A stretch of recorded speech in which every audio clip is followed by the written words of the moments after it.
It's call the power of guaranteed volume of sales. Raw material காஸ்ட்டை தவிர வேறு எதுவுமே எக்ஸ்ட்ரா செலவாகலை. ஒரு ரெஸ்டாரண்ட் ஸ்டார்ட் பண்ணுறதுக்கான ஒரு ஆப்பர்ச்சுனிட்டி கிடச்சிது. அதுதான் பிரியாணி பாளையம் அப்படின்னு ஸ்டார்ட் பண்ணோம். அந்த ரெஸ்டாரண்ட்ஸ்லேருந்து ஒரு மீடியமான ரேட்டில் எனக்கு அந்த பிரியாணி அந்த ஃபுட்டு கிடச்சிருது.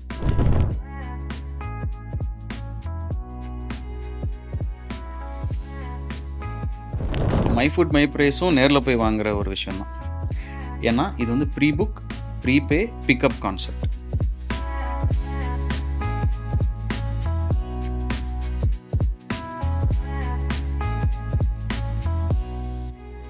இந்த பிரபஞ்சத்தோட காலவரிசையில் எந்த ஒரு புள்ளியை எடுத்து பார்த்தாலும் இது வரைக்கும் எழுதப்பட்ட புத்தகத்தை விட எழுதப்பட உள்ள புத்தகத்தோட எண்ணிக்கை தான் அதிகமாக இருக்கும். எழுதப்பட்ட புத்தகத்தை பற்றி படிக்கிறது எவ்வளவு முக்கியமோ அதை விட எழுதப்பட உள்ள புத்தகத்தை பற்றி படிக்கிறது ரொம்ப முக்கியமாக இருக்குது.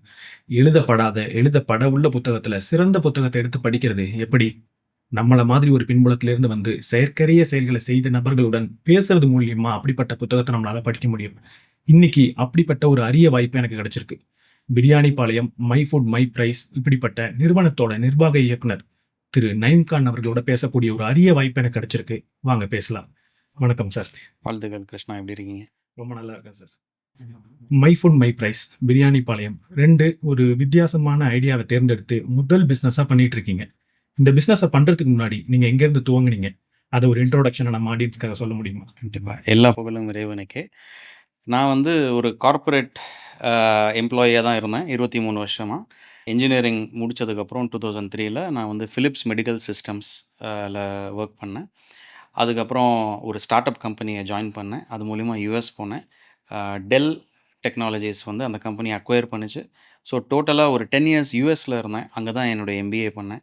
அதுக்கப்புறம் 2017 இந்தியாவுக்கு ரிட்டர்ன் ஆகிட்டேன். அதுக்கப்புறம் கோவிட் வந்தது. கோவிட் நேரத்தில் தான் நான் வந்து ஈரோடில் ஒரு சின்ன கோவிட் ஷெல்டர் ஒன்று நடத்திட்டு இருந்தோம்.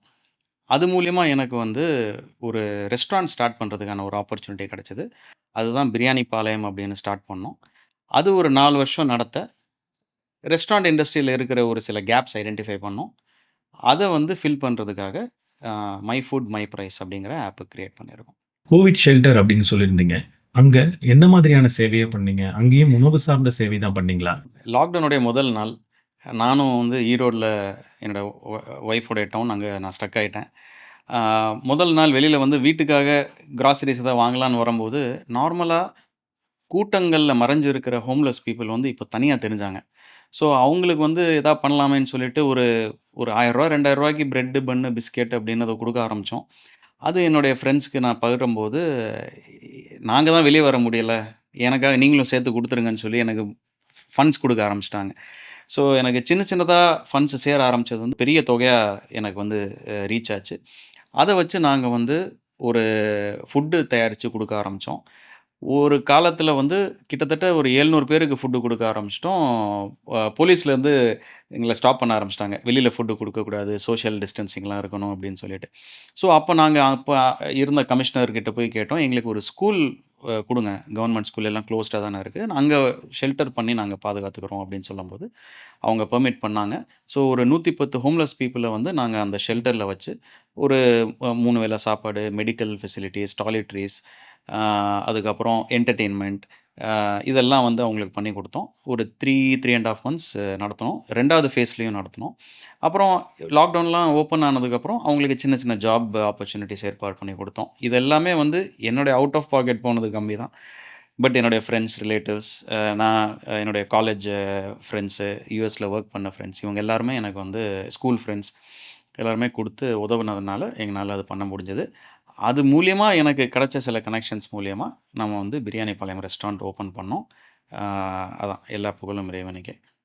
ஒரு 4 புத்தகத்தோட பேரை உங்களுக்கு நான் சொல்லணும்னு நினைக்கிறேன் sir. Psychology of money, rich dad poor dad, I will teach you to be rich, almanack of Naval Ravikant. இது எல்லாமே பணத்தை சம்பாதிக்கிறதுக்கான ஒரு புத்தகம், ஒரு நல்ல பிஸ்னஸ் நடத்துறதுக்கான புத்தகம். போன காணொலியில் என்னோட வீடியோவில் ஒரு கேள்வியை நான் கேட்டிருந்தேன். எனக்குள்ள ஒரு சந்தேகம் இருந்தது.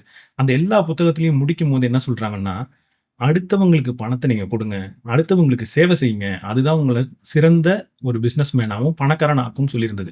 என்னால் அதை புரிஞ்சிக்கவே முடியல. என்கிட்ட இருக்கிற பணத்தை எடுத்து கொடுத்துட்டா நான் எப்படி பணக்காரனாகன்ற கேள்வி இருந்தது. போன காணொலியில் ஒரு கேள்வியாக கேட்டிருந்தேன். நிறைய பேர் அதுக்கு பதில் சொல்லியிருந்தாங்க.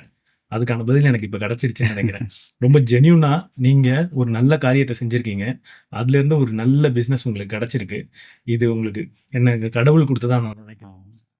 எல்லா புகழும் இறைவனுக்கு தான். எல்லா புத்தகத்துக்கும் ரொம்ப முக்கியமான ஒரு பகுதினா, அந்த புத்தகத்தோட கரு, அந்த புத்தகத்தோட யோசனை, ஐடியா எங்கேருந்து உருவாயிருக்கு அப்படின்றத கேட்கும்போது ரொம்ப வித்தியாசமா இருக்கும். ரொம்ப ஆச்சரியமா இருக்கும். மை ஃபுட் மை பிரைஸ் அப்படின்ற இந்த பிசினஸ் எங்கேருந்து இந்த ஐடியா வந்தது? ஓகே. இதுக்கூட ஒரு இன்ஸ்பிரேஷன் என்ன? அந்த கதைய சொல்ல முடியுமா? கண்டிப்பா. ஸோ நாங்க வந்து பிரியாணி பாளையம் அப்படிங்கிற ரெஸ்டாரண்ட் வந்து 2020ல ஆரம்பிச்சோம். ஆ ஒரு 4 வருஷம் அத நடத்திட்டு இருக்கும்போது, எனக்கு இண்டஸ்ட்ரியில ஒரு கேப் தெரிய வருது. ஃபார் எக்ஸாம்பிள் என்னன்னா, நாங்க வந்து எல்லா ரெஸ்டாரண்ட்ஸ்லயுமே பண்டிகை நேரங்கள்ல Deepavali, Pongal, Christmas, new year, Ramzan, Bakrid இதெல்லாம் இந்த இந்த மாரி ஃபெஸ்டிவல் டைம்ஸ்ல வந்து ஆஃபர்ஸ் குடுப்போம். ஸோ எல்லாருமே குடுக்குறாங்கன்னு சொல்லி நாங்களும் குடுக்க ஆரம்பிச்சோம். இது என்னுடைய first initial stages of running the restaurant. அப்போ எவ்வளோ டிஸ்கவுண்ட் குடுக்கணும்னு பார்க்கும்போது, நம்ம நார்மலா ஒரு சிக்கன் பிரியாணி பக்கெட் வந்து ₹1200க்கு குடுக்குறது வந்து ஒரு 900க்கு குடுப்போம். அது it's still within the budget எங்களுக்கு அப்படின்னு சொல்லிட்டு. ஆ நாங்க வந்து அத பயங்கரமா மார்க்கெட்டிங் பண்ணோம். போஸ்டர்ஸ் எல்லாம் அடிச்சோம். சோஷியல் மீடியால பரப்புனோம். நல்ல ரீச் ஆச்சு. அடுத்த நாள் தீபாவளி. இன்னைக்கு நைட் உட்காந்து நாங்க யோசிச்சுட்டு இருக்கோம். நாளைக்கு எவ்வளோ ப்ரிப்பேர் பண்ணணும்னு எங்களுக்கு தெரியல.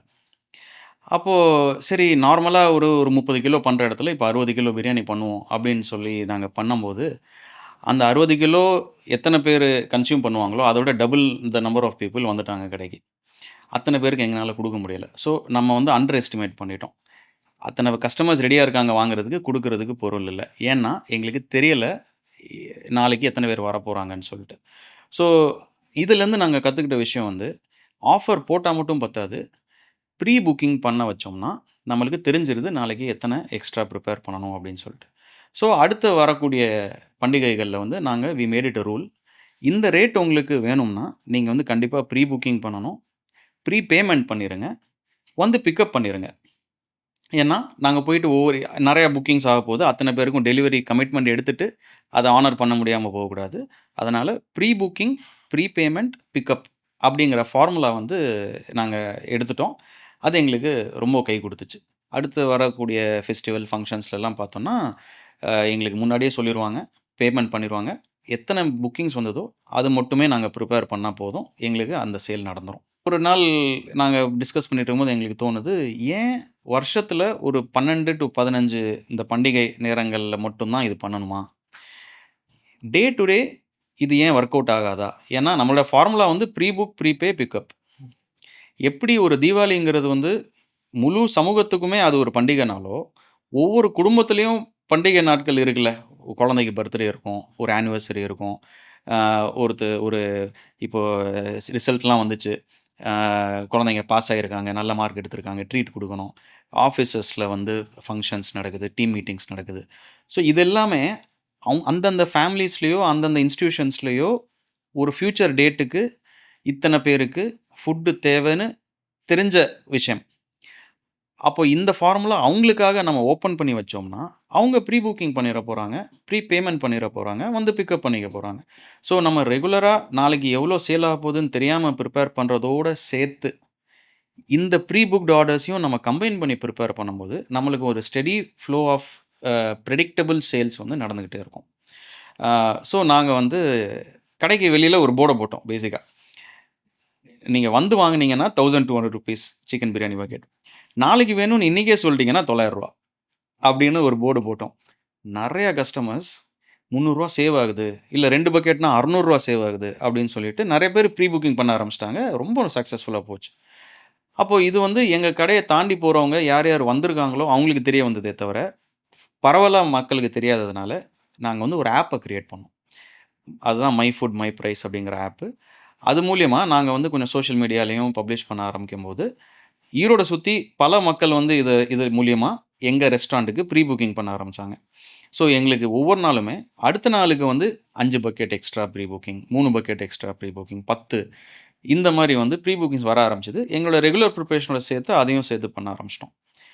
இதுக்கு அடுத்த கட்டமா நாங்க என்ன யோசிச்சோம்னா, இது ஏன் பிரியாணி பாளையம் ரெஸ்டாரண்ட்டுக்கு மட்டும் பொருந்தணும்? பல ரெஸ்டாரண்ட்ஸுக்கு நம்ம ஒரு அக்ரிகேட்டரா ஏன் மாறக்கூடாது? அப்படின்னு சொல்லிட்டு, ஈரோட்ல இருக்கிற நல்ல பிரபலமான சில ரெஸ்டாரண்ட் எக்கனாமிக்ஸ் தெரிஞ்ச ஓனர்ஸ் உள்ள ரெஸ்டாரண்ட்ஸ அப்ரோச் பண்ணோம். அவங்கெல்லாம் இந்த கான்செப்ட்ட ரொம்ப அப்ரிஷியேட் பண்ணாங்க. அவங்களும் நம்ம ஆப் கூட டை அப் பண்ணிட்டு, ஸோ இப்போது அந்த ஆப் ஓப்பன் பண்ணோம்னா, ஈரோட்ல பல ரெஸ்டாரண்ட்ஸ் அவைலபிளா இருக்கும். அந்த ரெஸ்டாரண்ட்ஸ்ல எந்த ரெஸ்டாரண்ட்டுக்கு வேணாலும் நீங்க முன்பதிவு செஞ்சுக்கலாம் ஆஸ் அ கஸ்டமர். அடுத்த நாள் நீங்க சூஸ் பண்ற அந்த பிக்கப் டைம்ல உங்க ஃபுட் ரெடியா இருக்கும். அந்த கஸ்டமர் போய் பிக்கப் பண்ணிக்கிருவாங்க. ஸோ இப்படி தான் வந்து அந்த ஐடியா வந்து இவால்வ் ஆச்சு. ஸ்டெப் பை ஸ்டெப் இவால்வ் ஆச்சு. எந்த ஒரு பிசினஸ் ஐடியாவுமே நம்ம வந்து ஃபர்ஸ்ட்டு ஸ்டார்ட் பண்ணும்போது நம்ம ஒரு போர்ட்ல ஒரு புள்ளி வைப்போம். இதுதான் என்னோட டெஸ்டினேஷன் அப்படின்னு சொல்லிட்டு. ஒரு 1 இயர், 2 இயர்ஸ்க்கு அப்புறம் போய் பார்த்தோம்னா, அந்த புள்ளி வேற எங்கேயோ இருக்கும். நம்ம ரீச் ஆன இடம் வேறயே இருக்கும். ஆனா, அந்த ஸ்டெப்ப எடுத்தது தான் ஒரே காரணம். Moving towards that goal is important. But as long as you make steady progress, you will reach some destination. நீங்க உங்க ஐடியா எக்ஸாக்ட்டா நீங்க யோசிச்சது வரலைன்னா கூட, you will still be a successful business owner. எனக்கு இங்க என்ன சந்தேகம்னா, எதிர்காலத்த நான் முன்னாடியே திட்டமிட்டு உங்கள்ட்ட ஒரு ஆர்டர் பண்றேன். எனக்கு கிடைக்க வேண்டிய ஒரு பொருளோட விலைய லாபகரமா எனக்கு நீங்க குடுக்குறீங்க. நான் உங்கள்ட்ட ஆர்டர் பண்ணுவேன். ஆனா நீங்க என்ன சொல்றீங்க, மத்த பிசினஸையும், மத்த ரெஸ்டாரண்ட்டையும் பேசி கன்வின்ஸ் பண்ணேன்னு சொல்றீங்க. எனக்கு தான் லாபம். அந்த ஹோட்டலுக்குலாம் அது லாபம் கிடையாதுல்ல? அவங்க எப்படி உங்கள்ட்ட சம்மதிச்சு உங்களுக்குள்ள வந்தாங்க? ஓகே. ஒரு பிஸ்னஸ் நடத்துறது லாபத்துக்காக தான். யாருமே வந்து லாபம் இல்லைன்னா, எந்த ஒரு ஸ்டெப்பும் எடுக்க மாட்டாங்க. இதில கண்டிப்பா ரெஸ்டாரண்ட்ஸ்க்கு லாபம் இருக்கு. இது எப்படின்னா, it's called the power of guaranteed volume of sales. Okay. நாளைக்கு எனக்கு இத்தனை ஆர்டர்ஸ் வந்து கன்ஃபர்ம்டு, கேரண்டீட் அப்படின்னு தெரிஞ்சுதுன்னா, நான் என்ன பண்ண போறேன், எங்க ரெஸ்டாரண்ட்ல நார்மலா ஒரு 20 கிலோ பிரியாணி பண்றோம்னு வச்சுக்கோங்க. அதோட சேர்த்து எனக்கு வந்து 5 கிலோ பிரியாணி, 5 பக்கெட் பிரியாணி வந்து எக்ஸ்ட்ரா ப்ரீ புக்கிங் ஆகுதுன்னா, நான் அந்த எக்ஸ்ட்ரா 5க்கு தனியா ஸ்டவ் பத்த வைக்க போறது கிடையாது. அந்த 20ஓட சேர்த்து 25ஆ பண்ணிற போறோம். ரைட்? அந்த என்டையர் 25 கேஜிஸுக்குமே ஒரே டேஸ்ட் தான் இருக்க போது. ஒரே குவாலிட்டி, அந்த ஹைஜீன் இருக்க போது. ஆனா, அந்த அடிஷனல் 5 நான் சேர்த்து ப்ரிப்பேர் பண்ண குவான்டிட்டிக்காகன்னு எனக்கு செலவானது வந்து, ரா மெட்டீரியல் காஸ்ட்ட தவிர வேற எதுவுமே எக்ஸ்ட்ரா செலவாகல. ஏன்னா, அந்த 20 எத்தனை பேர் சேர்ந்து பண்ணியிருப்பாங்களோ, அத்தனை பேர் தான் சேர்ந்து 25ம் பண்ணியிருக்காங்க. அந்த எக்ஸ்ட்ரா 5 சேர்த்த காரணத்தினால என்னோட ரென்ட் இன்க்ரீஸ் ஆகல. என்னோட எலக்ட்ரிசிட்டி கன்சம்ப்ஷன் இன்க்ரீஸ் ஆகல. என்னோட மெயின்டனன்ஸ் வந்து மாறல. ஸோ, ஒரு பொருளுடைய விலை எப்படி தீர்மானிக்கிறோம் அப்படின்னா, அந்த அந்த பொருளுடைய புரொடக்ஷன் காஸ்ட் என்ன? நார்மலா ஒரு பக்கெட் பிரியாணியோடைய புரொடக்ஷன் காஸ்ட் வந்து 2 அங்கங்கள் இருக்கு அதுல. ஒண்ணு வந்து இன்கிரீடியன்ட்ஸ். என்னென்ன பொருள போட்டு அந்த பக்கெட்ட தயாரிக்கிறோம் அப்படிங்கிறது. இன்னொன்னு வந்து ஆப்பரேட்டிங் எக்ஸ்பென்சஸ். என்னுடைய ஃபார் எக்ஸாம்பிள் எங்க ரெஸ்டாரண்ட்ல வந்து ஒரு சிக்கன் பிரியாணி பக்கெட்டோடைய அதுக்குள்ள இருக்கக்கூடிய இன்கிரீடியன்ட்ஸ் உடைய காஸ்ட் வந்து ₹550. ₹550 வொர்த் ஆஃப் பொருள் வந்து உள்ள போட்டிருக்கோம். 1 கிலோ அரிசி, 1 கிலோ கறி, இஞ்சி பூண்டு, வெங்காயம் தக்காளி, ஆயில், கீ, மசாலா இதெல்லாமே போட்டு அந்த பக்கெட் உருவாகுதுன்னா, அதுக்குள்ள எனக்கு தெரியும் எவ்வளோ பொருள் உள்ள இருக்குன்னு. அது ₹550. நான் அந்த அந்த அந்த பக்கெட்ட ₹550க்கு வித்தேன்னா, எனக்கு பொருளோட காசு ரெக்கவர் ஆயிடுச்சே தவிர, நான் இன்னும் ரெஸ்டாரண்ட்ட நடத்தணும். சம்பளங்கள் குடுக்கணும், ரென்ட் குடுக்கணும், எலக்ட்ரிசிட்டி பே பண்ணணும். ஸோ, ஒரு ரெஸ்டாரண்ட்ட இப்போ என்னுடைய ரெஸ்டாரண்ட்ட ஒரு மாசத்துக்கு நான் நடத்துறதுக்கு எனக்கு ₹5,00,000 செலவாகுது அப்படின்னா, நான் விக்கிற ஒவ்வொரு பொருள்ல இருந்தும் அந்த ₹5,00,000 ரீச் ஆகுற அளவுக்கு கொஞ்சம் கொஞ்சமா நான் எக்ஸ்ட்ராக்ட் பண்ணணும். ரைட்? அதுதான் வந்து ஒவ்வொரு டிஷ்ஷுல இருக்கிற ஆப்பரேட்டிங் எக்ஸ்பென்ஸ் உடைய பங்கு. ஸோ, நாங்க எங்களுடைய டேட்டா வச்சு கால்குலேட் பண்ணும்போது, ஒரு பக்கெட்ல இருந்து நான் ₹400 ரெக்கவர் பண்ணா தான், அந்த ஆப்பரேட்டிங் எக்ஸ்பென்ஸ் மீட் ஆகும். ஸோ, என்னுடைய டோட்டல் புரொடக்ஷன் காஸ்ட் என்ன ஆகுதுன்னா, ₹550 raw material cost plus ₹400 operating expenses. So, ₹950 எனக்கு புரொடக்ஷன் காஸ்ட் ஆயிருது. அப்போ நான் 950க்கு வித்தேன்னா, எனக்கு ஆகுற செலவெல்லாம் ரிட்டர்ன் ஆயிருச்சே தவிர, லாபம் எதுவும் இல்ல. ஸோ, நான் இதில லாபமும் ஆட் பண்றேன். ஸோ, 550 + 400 + ஒரு ₹250 லாபம் வச்சேன்னா ₹1,200. அதுதான் எங்க மெனுல பிரிண்ட் ஆயிருக்கிற பிரைஸ். ஒரு பக்கெட் நாங்க வித்தோம்னா எங்களுக்கு ₹250 லாபம். இப்போ நாளைக்கு 20 கிலோ ப்ரிப்பேர் பண்றதுக்கான ஐடியா, எனக்கு ஒரே ஒரு பக்கெட் முன்பதிவு ஆகுதுன்னு வச்சுக்கோங்க. நான் 20 கிலோ அரிசி போடுற இடத்துல 21 கிலோ அரிசி போட போறேன். 21 கிலோ கறி போட போறேன். அதுக்கான கொஞ்சம் மசாலா, ஆயில்லாம் எக்ஸ்ட்ரா போட போறேன். அந்த எக்ஸ்ட்ரா 1 கிலோ ஒரு பக்கெட் நான் வந்து ப்ரிப்பேர் பண்றதுக்காக எனக்கு செலவானது என்னன்னு பார்த்தீங்கன்னா, ₹550 ரா மெட்டீரியல்ஸ் உள்ள போயிருக்கணும். ஆனா, ஆப்பரேட்டிங் காஸ்ட் எதுவுமே இன்கிரீஸ் ஆகல. அந்த 20 பண்ணும்போது என்ன செலவாச்சோ, அதே தான் 21க்கும் அதுவே கவர் பண்ணிருச்சு. ஸோ, இந்த புது பக்கெட்டுடைய செல்லிங் பிரைஸ் கால்குலேட் பண்றதுக்கான ஈக்குவேஷன் எப்படின்னா, ₹550 raw material cost plus 0 operating expense plus அதே லாபம் வைங்க ₹250 800 தானே வருது. ஸோ நீங்கள் 800க்கு என்கிட்ட ப்ரீ புக்கிங் பண்ணீங்கன்னா நான் உங்களுக்காக 1 கிலோ எக்ஸ்ட்ரா சேர்த்து ப்ரிப்பேர் பண்ணிடுவேன். எனக்கு அதே லாபம். இல்லை நான் லாபத்தை இன்க்ரீஸ் கூட பண்ணலாம். ₹900க்கு ப்ரீ புக்கிங் பண்ணுங்கன்னு சொன்னேன்னா எனக்கு வந்து 550 ப்ளஸ் 350 தான் 900. எனக்கு ₹350 லாபம் வருது. நார்மலாக ₹1200க்கு விற்றா 250 லாபம். 900க்கு உங்களை முன்பதிவு செய்ய சொன்னேன்னா நீங்கள் பே பண்ணது ₹300 கம்மி. எனக்கு கிடைச்சது ₹100 அதிக லாபம். கொஞ்சம் கவுண்டர் இன்ட்யூட்டிவாக தான் இருக்கும். But this is the power of guaranteed volume of sales. வாழ்க்கையில முன்கூட்டியே திட்டமிடுறவங்களுக்கு ஆப்ரேட்டிங் காஸ்ட் கிடையாது. திட்டமிடாம செயல்படுறவங்களுக்கு தான் ஆப்ரேட்டிங் காஸ்ட். திட்டமிடுறவங்களால கூட இருக்கிறவங்களும் அதிகமா லாபம் சம்பாதிப்பாங்கன்னு சொல்றது ரொம்ப ஆச்சரியமா இருக்கு. இப்போ எல்லாருமே திட்டமிட ஆரம்பிச்சிடுறாங்க. இப்ப யாருமே கடையில போய் வாங்கல. ஒரு குதர்க்கமான கேள்வினே வச்சுக்கோங்களேன். யாருமே கடையில போய் திட்டமிடாம வாங்கல. இப்ப எல்லாருமே மை ஃபுட் மை பிரைஸ் வந்து எனக்கு ரொம்ப பயனுள்ளதா இருக்கு. நான் அதுல தான் புக் பண்ண போறேன்னு சொல்லிட்டா, அப்போ உங்களால இதை செய்ய முடியுமா? அப்படி நடக்குமா? எல்லாருமே வந்து பிளானிங் பண்ணுறது வந்து நம்ம எக்ஸ்பெக்ட் பண்ண முடியாது. இப்போ எனக்கு வந்து ஒரு அடுத்த 3 மணி நேரம் எனக்கு வந்து மீட்டிங்ஸ் இருக்குது. நான் வந்து டெஸ்கில் தான் உட்காந்துருக்கணும். கால்ஸ் இருக்குதுன்னு வச்சுக்கோங்க. நான் வந்து ப்ரீ புக்கிங் பண்ணி போய் பிக்கப் பண்ணிட்டு வர்றதுங்கிறது கஷ்டம். ஸோ அந்த நேரத்தில் ஸ்விக்கி இருக்குது, ஜொமேட்டோ இருக்குது, எத்தனையோ ஆன்லைன் பிளாட்ஃபார்ம்ஸ் இருக்குது, டெலிவரி பண்ணக்கூடியவங்க இருக்காங்க. அவங்க வந்து நம்மளுடைய கஸ்டமர் பேஸ் கிடையாது. அந்த நாள் அவங்க நம்ம கஸ்டமர் பேஸ் கிடையாது. ஆனால் அவங்களுடைய ஃபேமிலியிலேயே அடுத்த வாரம் ஒரு குழந்தைக்கு பர்த்டே வரலாம், ரைட்? அவங்க நான் லாஸ்ட் டே வரைக்கும் வெயிட் பண்ணி ஸ்விக்கியில் ஜொமேட்டோவில் ஆர்டர் பண்ணுறேன்னு நினச்சாங்கன்னா they are losing money, right? இந்த ஆப்ஷன் அவைலபிளாக இருக்குது. யாருனால பிளான் பண்ண முடியுமோ அவங்க வந்து அந்த ஃப்யூச்சர் டேட்டுக்காக நம்ம ஆப் மூலயமா முன்பதிவு செஞ்சுக்கிட்டாங்கன்னா லாபம் அவங்களுக்கு தான். அண்ட் ரெஸ்டாரண்ட்டுக்குமே வந்து ப்ரெடிக்டபிள் சேல்ஸ், ரைட்? இப்போ one of the best restaurants நம்ம ஆப்பில் அவைலபிளாக இருக்கிறது வந்து எஸ்எஸ் ஹைதராபாத் பிரியாணி. சென்னையில் மட்டுமே 26 லொக்கேஷன்ஸ் வச்சுருக்காங்க எஸ்எஸ் ஹைதராபாத் பிரியாணி. அவங்கக்கிட்ட நான் இந்த கான்செப்டை பற்றி எக்ஸ்பிளைன் பண்ணிகிட்டு இருக்கும்போது ஒரு டிஸ்கஷனில் என்ன வந்ததுன்னா, எஸ்எஸ் ஹைதராபாத் பிரியாணி வெளியில் ரொம்ப லாங் க்யூஸ் நிற்கும். ரொம்ப நேரம் நின்று கூட வாங்கிட்டு போவாங்க. ஸோ அந்த மாதிரி ஒரு ரெஸ்டாரண்ட்டுக்கு கூட இது பயனுள்ளதா அப்படின்னு ஒரு டிஸ்கஷன் வரும்போது நான் என்ன சொன்னேன்னா, லைனில் நிற்கிறாங்க, that shows your quality. But லைனில் நின்ற எல்லாருக்குமே அந்த பேஷன்ஸ் இருந்ததா? ஒரு 10 நிமிஷம் நிற்பாங்க, 15 நிமிஷம் நிற்பாங்க. அதுக்குள்ளே ப்ராக்ரஸ் ஆகலை அப்படின்னா வேறு எங்கேயோ போக வாய்ப்பு இருக்குது. ஸோ சில கஸ்டமர்ஸ் ட்ராப் அவுட் ஆக வாய்ப்பு இருக்குது. இல்லை லைனுக்கு முன்னாடி வரைக்கும் போயிட்டாங்க, ஆனால் ஃபுட்டு தீர்றதுக்கும் வாய்ப்பு இருக்குது, டிசப்பாயிண்ட் ஆவாங்க. ஸோ யாருக்கு வந்து நாளைக்கு தேவைன்னு ஆல்ரெடி தெரிஞ்சிருக்கோ they can avoid this line.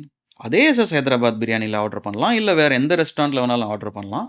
But they can skip the line. அவங்களுக்கு கன்ஃபார்ம்டாக ஃபுட்டு கிடச்சிட போகுது, கம்மியான விலையில் கிடைக்க போகுது, அவங்களுக்கு தேவைப்படுற டைமில் கிடைக்க போகுது. ஸோ எல்லாத்துக்குமே வந்து இது ஒரு வின்-வின் சிச்சுவேஷன். ஸோ பிளான் பண்ணி பண்ணுறவங்களுக்கு கண்டிப்பாக இது வந்து ஒரு பெனிஃபிட். பொதுவா அந்த பணம் சார் அறிவு இருக்கக்கூடிய நபர்கள்ட்ட நான் பேசும்போது, அவங்க ஸ்விக்கி, ஜொமேட்டோவ ஃபோன்ல வச்சுக்கிறதே இல்ல. அத நான் அன்இன்ஸ்டால் பண்ணிட்டேன்னு நெறைய பேர் எனக்கு கமெண்ட் செக்ஷன்ல சொல்லியிருக்காங்க. ஏன்னா, ஸ்விக்கி, ஜொமேட்டோல காஸ்ட்லியா இருக்கு பொருள். ஒரு பிரியாணிய ₹100க்கு வாங்குறதுக்கு பதிலா ₹150க்கு வாங்கிடுறேன். ஆனா ஆஃபர்ன்னு நெனச்சுக்கிறேன். அதனால நேர்ல போய் வாங்குறேன் அப்படின்னு நெனைக்கிறாங்க.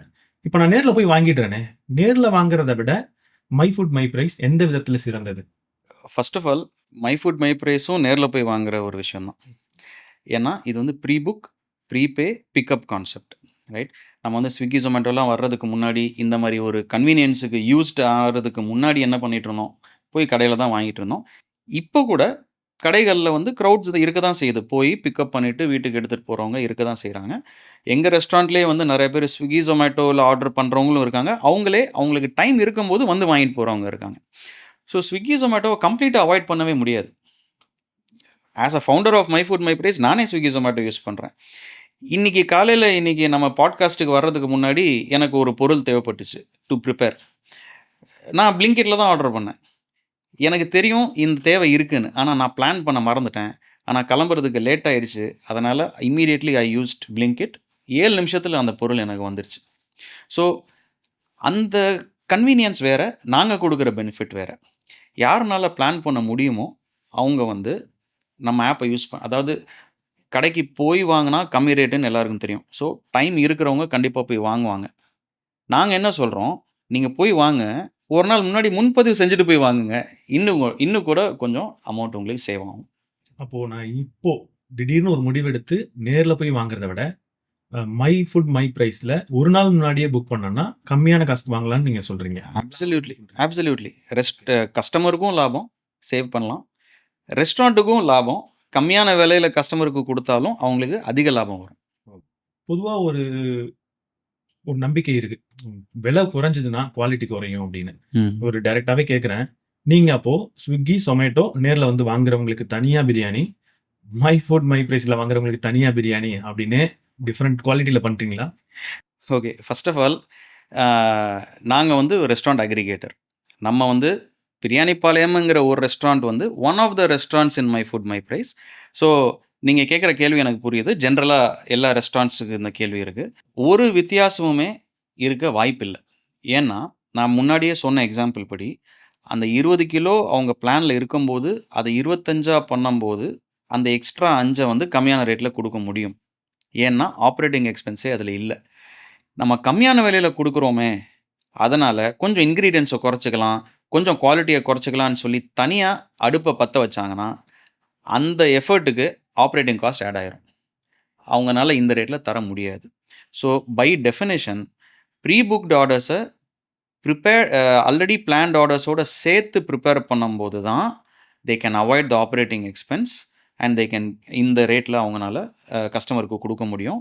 அப்படி பண்றதுனால, அந்த என்டையர் ப்ரிப்பரேஷன் அந்த 25 கிலோக்குமே, அதில 5 தான் மை ஃபுட் மை பிரைஸ். மீதி 20மே சேர்ந்து தான் ப்ரிப்பேர் ஆச்சு. அந்த என்டையர் 25க்குமே சேம் டேஸ்ட் தான் இருக்க போகுது. சேம் குவாலிட்டி தான் இருக்க போகுது.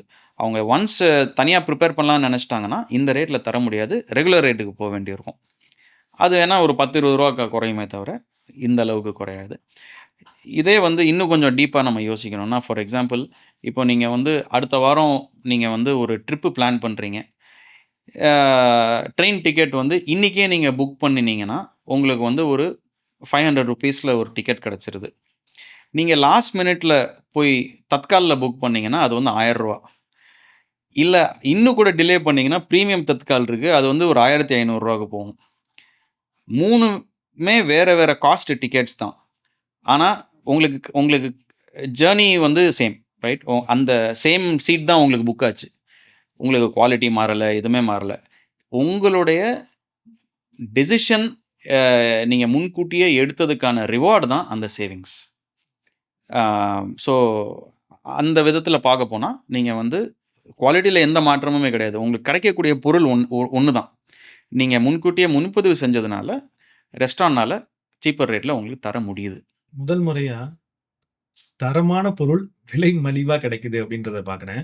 தரத்த குறைக்கணும்னா விலை அதிகமாகும் அப்படின்னு சொல்றது ரொம்ப ஆச்சரியமா இருக்கு. ஈரோட்ல இருக்கிறதா சொன்னீங்க. இப்ப எனக்கு ஆர்டர் பண்ணணும்னு தோணுது. நான் சென்னையில இருக்கேன். இப்ப சென்னையிலயும் நீங்க வர திட்டம் இருக்கா? வேற எங்கெல்லாம் இந்த மை ஃபுட் மை பிரைஸ்ன்றது அவைலபிளா இருக்கு? வேற எங்கெல்லாம் எடுத்துட்டு போக நினைக்கிறீங்க? எங்கெல்லாம் போக போகுது? ஷூர். ஈரோட்ல அத ஆரம்பிச்சோம். பட் எங்க கோல் வந்து to become a national and an international brand. இந்த கான்செப்ட் வந்து ஈஸி டூ ரெப்ளிகேட். எந்த ஊர்ல வேணாலும் ஏன்னா இது வந்து நம்ம ஒரு ரெஸ்டாரண்ட் செட்டப் பண்ணல. ஒரு ரெஸ்டாரண்ட்ட இன்னொரு ஊருக்கு நம்ம பிராண்ட எக்ஸ்பேண்ட் பண்ணணும்னா 2 மாசம் ஆயிரும். அதில civil work, construction, painting, kitchen equipments, higher பண்ணணும். இது எல்லாமே இருக்கு. ஒரு யூனிட் செட்டப் பண்றதுக்கு. இது வந்து ஒரு சாஃப்ட்வேர் கான்செப்ட். ஒவ்வொரு ஊர்லயுமே நல்ல ரெஸ்டாரண்ட்ஸ் நம்ம கூட டை அப் பண்ணாங்கன்னா, அங்க இருக்கிற கஸ்டமர்ஸ் நம்ம ஆப்ப யூஸ் பண்ண ஆரம்பிக்கும்போது, எந்த ஊர்ல வேணாலும் இந்த கான்செப்ட் ஒர்க் அவுட் ஆகும். ஸோ அந்த ஒரு கோல்ல நாங்க வந்து சென்னைக்கு வந்துட்டோம். சேலம்ல இருக்கோம். பாண்டிச்சேரியில இருக்கோம். பெங்களூர்ல இப்போ என்டர் பண்ணியிருக்கோம். ஸோ நாங்க எக்ஸ்பேண்ட் பண்ணிட்டு இருக்கிற விதம் வந்து as a franchise model, area partnership model. இப்போ நாங்க ஒரே இடத்துல இருந்துட்டு ஒவ்வொரு லொகேஷன்லயுமே எங்களுடைய ஸ்டாஃப் போட்டு நாங்க ரன் பண்றதுக்கு பதிலா, we are creating business opportunities for franchisees. So ஒருத்தர் வந்து பெங்களூர்ல ஒரு ஜோனுக்கு ஏரியா பார்ட்னர் ஆகலாம். மதுரையில ஒருத்தர் வந்து நம்மளுடைய கான்செப்ட்டுக்கு ஏரியா பார்ட்னர் ஆகலாம். ஸோ அவங்க நம்மளுடைய லைசென்ஸ் எடுத்துக்கிட்டாங்கன்னா, அவங்களுடைய ஓன் பிஸ்னஸா அந்த ஊர்ல இந்த ஆப்ப நடத்தலாம். அவங்க பண்ண வேண்டியது வந்து நல்ல ரெஸ்டாரண்ட்ஸோட டை அப் பண்றது, பிளஸ் கஸ்டமர் ஃபேசிங் மார்க்கெட்டிங் பண்ணுவாங்க. கஸ்டமர்ஸ் வந்து ஆர்டர் பண்ண ஆரம்பிக்கும்போது, நம்ம ஆப் வந்து ஒரு கமிஷன் எடுப்போம். அதில் ஒரு பங்கு ஏரியா பார்ட்னருக்கு போகும். So it's earning opportunity, business opportunity for people யார் வந்து புதுசாக ஒரு பிஸ்னஸ் நடத்தலாமே அப்படின்னு. ஃபுட் இண்டஸ்ட்ரியில் ஏதாவது பண்ணலான்னு யோசிச்சுட்டு இருப்பாங்க. ஆனால் ரெஸ்டாரண்ட்டுன்னு செட்டப் பண்ணுறது வந்து ரொம்ப காஸ்ட்லியாக இருக்கும், ப்ளஸ் டைம் கன்சியூமிங்காக இருக்கும். பட் நம்மளுடைய ஆப்பர்ச்சுனிட்டியை வந்து அவங்க ஒரு எடுத்துகிட்டு ஒரு ஏரியா பார்ட்னராக வந்தாங்கன்னா they can also come. So என்ன சொல்ல வரேன்னா, எந்த ஊரில் வேணாலும் ஏரியா பார்ட்னர்ஸ் வரலாம். இந்த கான்செப்ட் அங்கே எடுத்து போகலாம். நாளைக்கு டெல்லியிலேருந்து ஒருத்தர் என்ன கால் பண்ணலாம், மும்பை, புனே. ஸோ அந்த நேரத்தில் இப்போ நாங்கள் சென்னை இல்லை தமிழ்நாடு, பெங்களூரில் எங்கே வேணாலும் எங்களுடைய ஓன் எஃபர்ட்டில் நடத்திடலாம். இருந்தாலும் நான் ஏரியா பார்ட்னர்ஷிப் மாடலில் தான் தமிழ்நாட்டில் கூட பண்ணுறேன். ஏன்னா நாளைக்கு டெல்லியிலேருந்து எனக்கு ஒரு ஏரியா பார்ட்னர் ஆகிறேன் அப்படின்னு கால் வரும்போது ஃபஸ்ட்டு டைம் ஏரியா பார்ட்னர்ஷிப் மாடலை திங்க் பண்ணுற மாதிரி இருக்கக்கூடாது. ஆல்ரெடி இங்கே அந்த ஏரியா பார்ட்னர் மாடல் வந்து ரன் ஆகிட்டு இருக்கணும் அப்படிங்கிறதுக்காக ஆல் ஓவர் தமிழ்நாடு, பெங்களூர் வந்து ஆல்ரெடி பண்ணிகிட்ருக்கோம். ஸோ ஃப்யூச்சரில் நார்த் இந்தியா எங்கே வேணாலும், ஈவன் அப்ராட், எந்த இடத்துல வந்து இந்த மாடலை கொண்டு வரேன்னு நினச்சாலும் ஆல்ரெடி இங்கே வந்து அந்த மாடல் வந்து சக்ஸஸ்ஃபுல்லாக ரன்னிங்காக இருக்கும். So brief answer to your question வந்து we want to become all India level brand and international brand. ஐயோ! நான் இந்த பொருள வாங்காம விட்டுட்டேனே அப்படின்னு யோசிச்ச ஒரு கஸ்டமரோ, இல்ல திரும்ப உங்கள்ட்ட வருவான்னு ஒரு கஸ்டமர் யோசிக்கிறாங்கனாலே அது ஒரு சிறந்த பிசினஸ் மாடல் அப்படின்னு நினைக்கிறேன். இங்க எனக்கு ஒரு சந்தேகம் என்னன்னா, இப்ப நீங்க பிரியாணி பாளையமே எடுத்துக்கலாம். நான் வந்து எங்க வீட்ல ஒரு 100 பேருக்கான ஒரு ஈவென்ட்ட நடத்தப் போறேன். அந்த 100 பேருக்கு எனக்கு வந்து பிரியாணி தேவைப்படுது. நான் உங்கள்ட்ட மை ஃபுட் மை பிரைஸ் வழியா வரல, இல்ல ஹோட்டலாவும் வரல. ஒரு கேட்டரிங் ஏஜென்சி மாரி ஞாபகம் வச்சுக்கோங்க.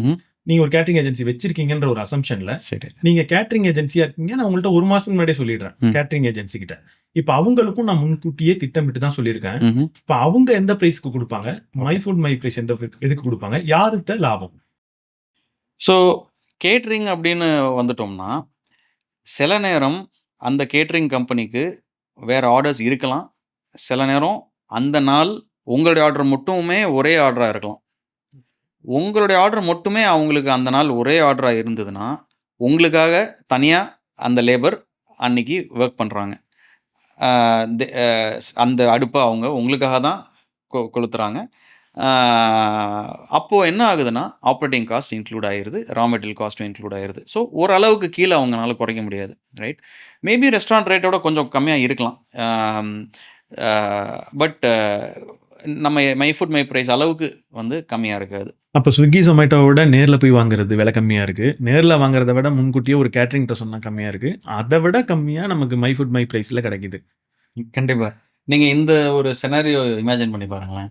3 பேர் வந்து ஒரு ரெஸ்டாரண்ட், பிரியாணி பாளையம் ரெஸ்டாரண்ட்டோடைய பிக்கப் கவுண்டரில் நிற்கிறாங்க. ஒருத்தர் வந்து ஸ்விக்கி, ஜொமேட்டோ டெலிவரி பர்சன், அவருடைய பிக்கப்புக்காக வெயிட் பண்ணிட்டு இருக்காரு. நடுவில் இருக்கிறவர் வந்து வாக்இன் கஸ்டமர், இப்போ வந்து எனக்கு உடனே வேணும்னு பைசா கொடுத்துருக்காரு. 3வது வந்து my food my price customer. இப்போ அந்த ஸ்விக்கி, ஜொமேட்டோ கஸ்டமர் பே பண்ணது வந்து ₹1500 இந்த சிக்கன் பிரியாணி பாக்கெட்டுக்கு. அந்த வாக்இன் கஸ்டமர் பே பண்ணது வந்து ₹1200. My food my price customer வந்து பே பண்ணது ₹900.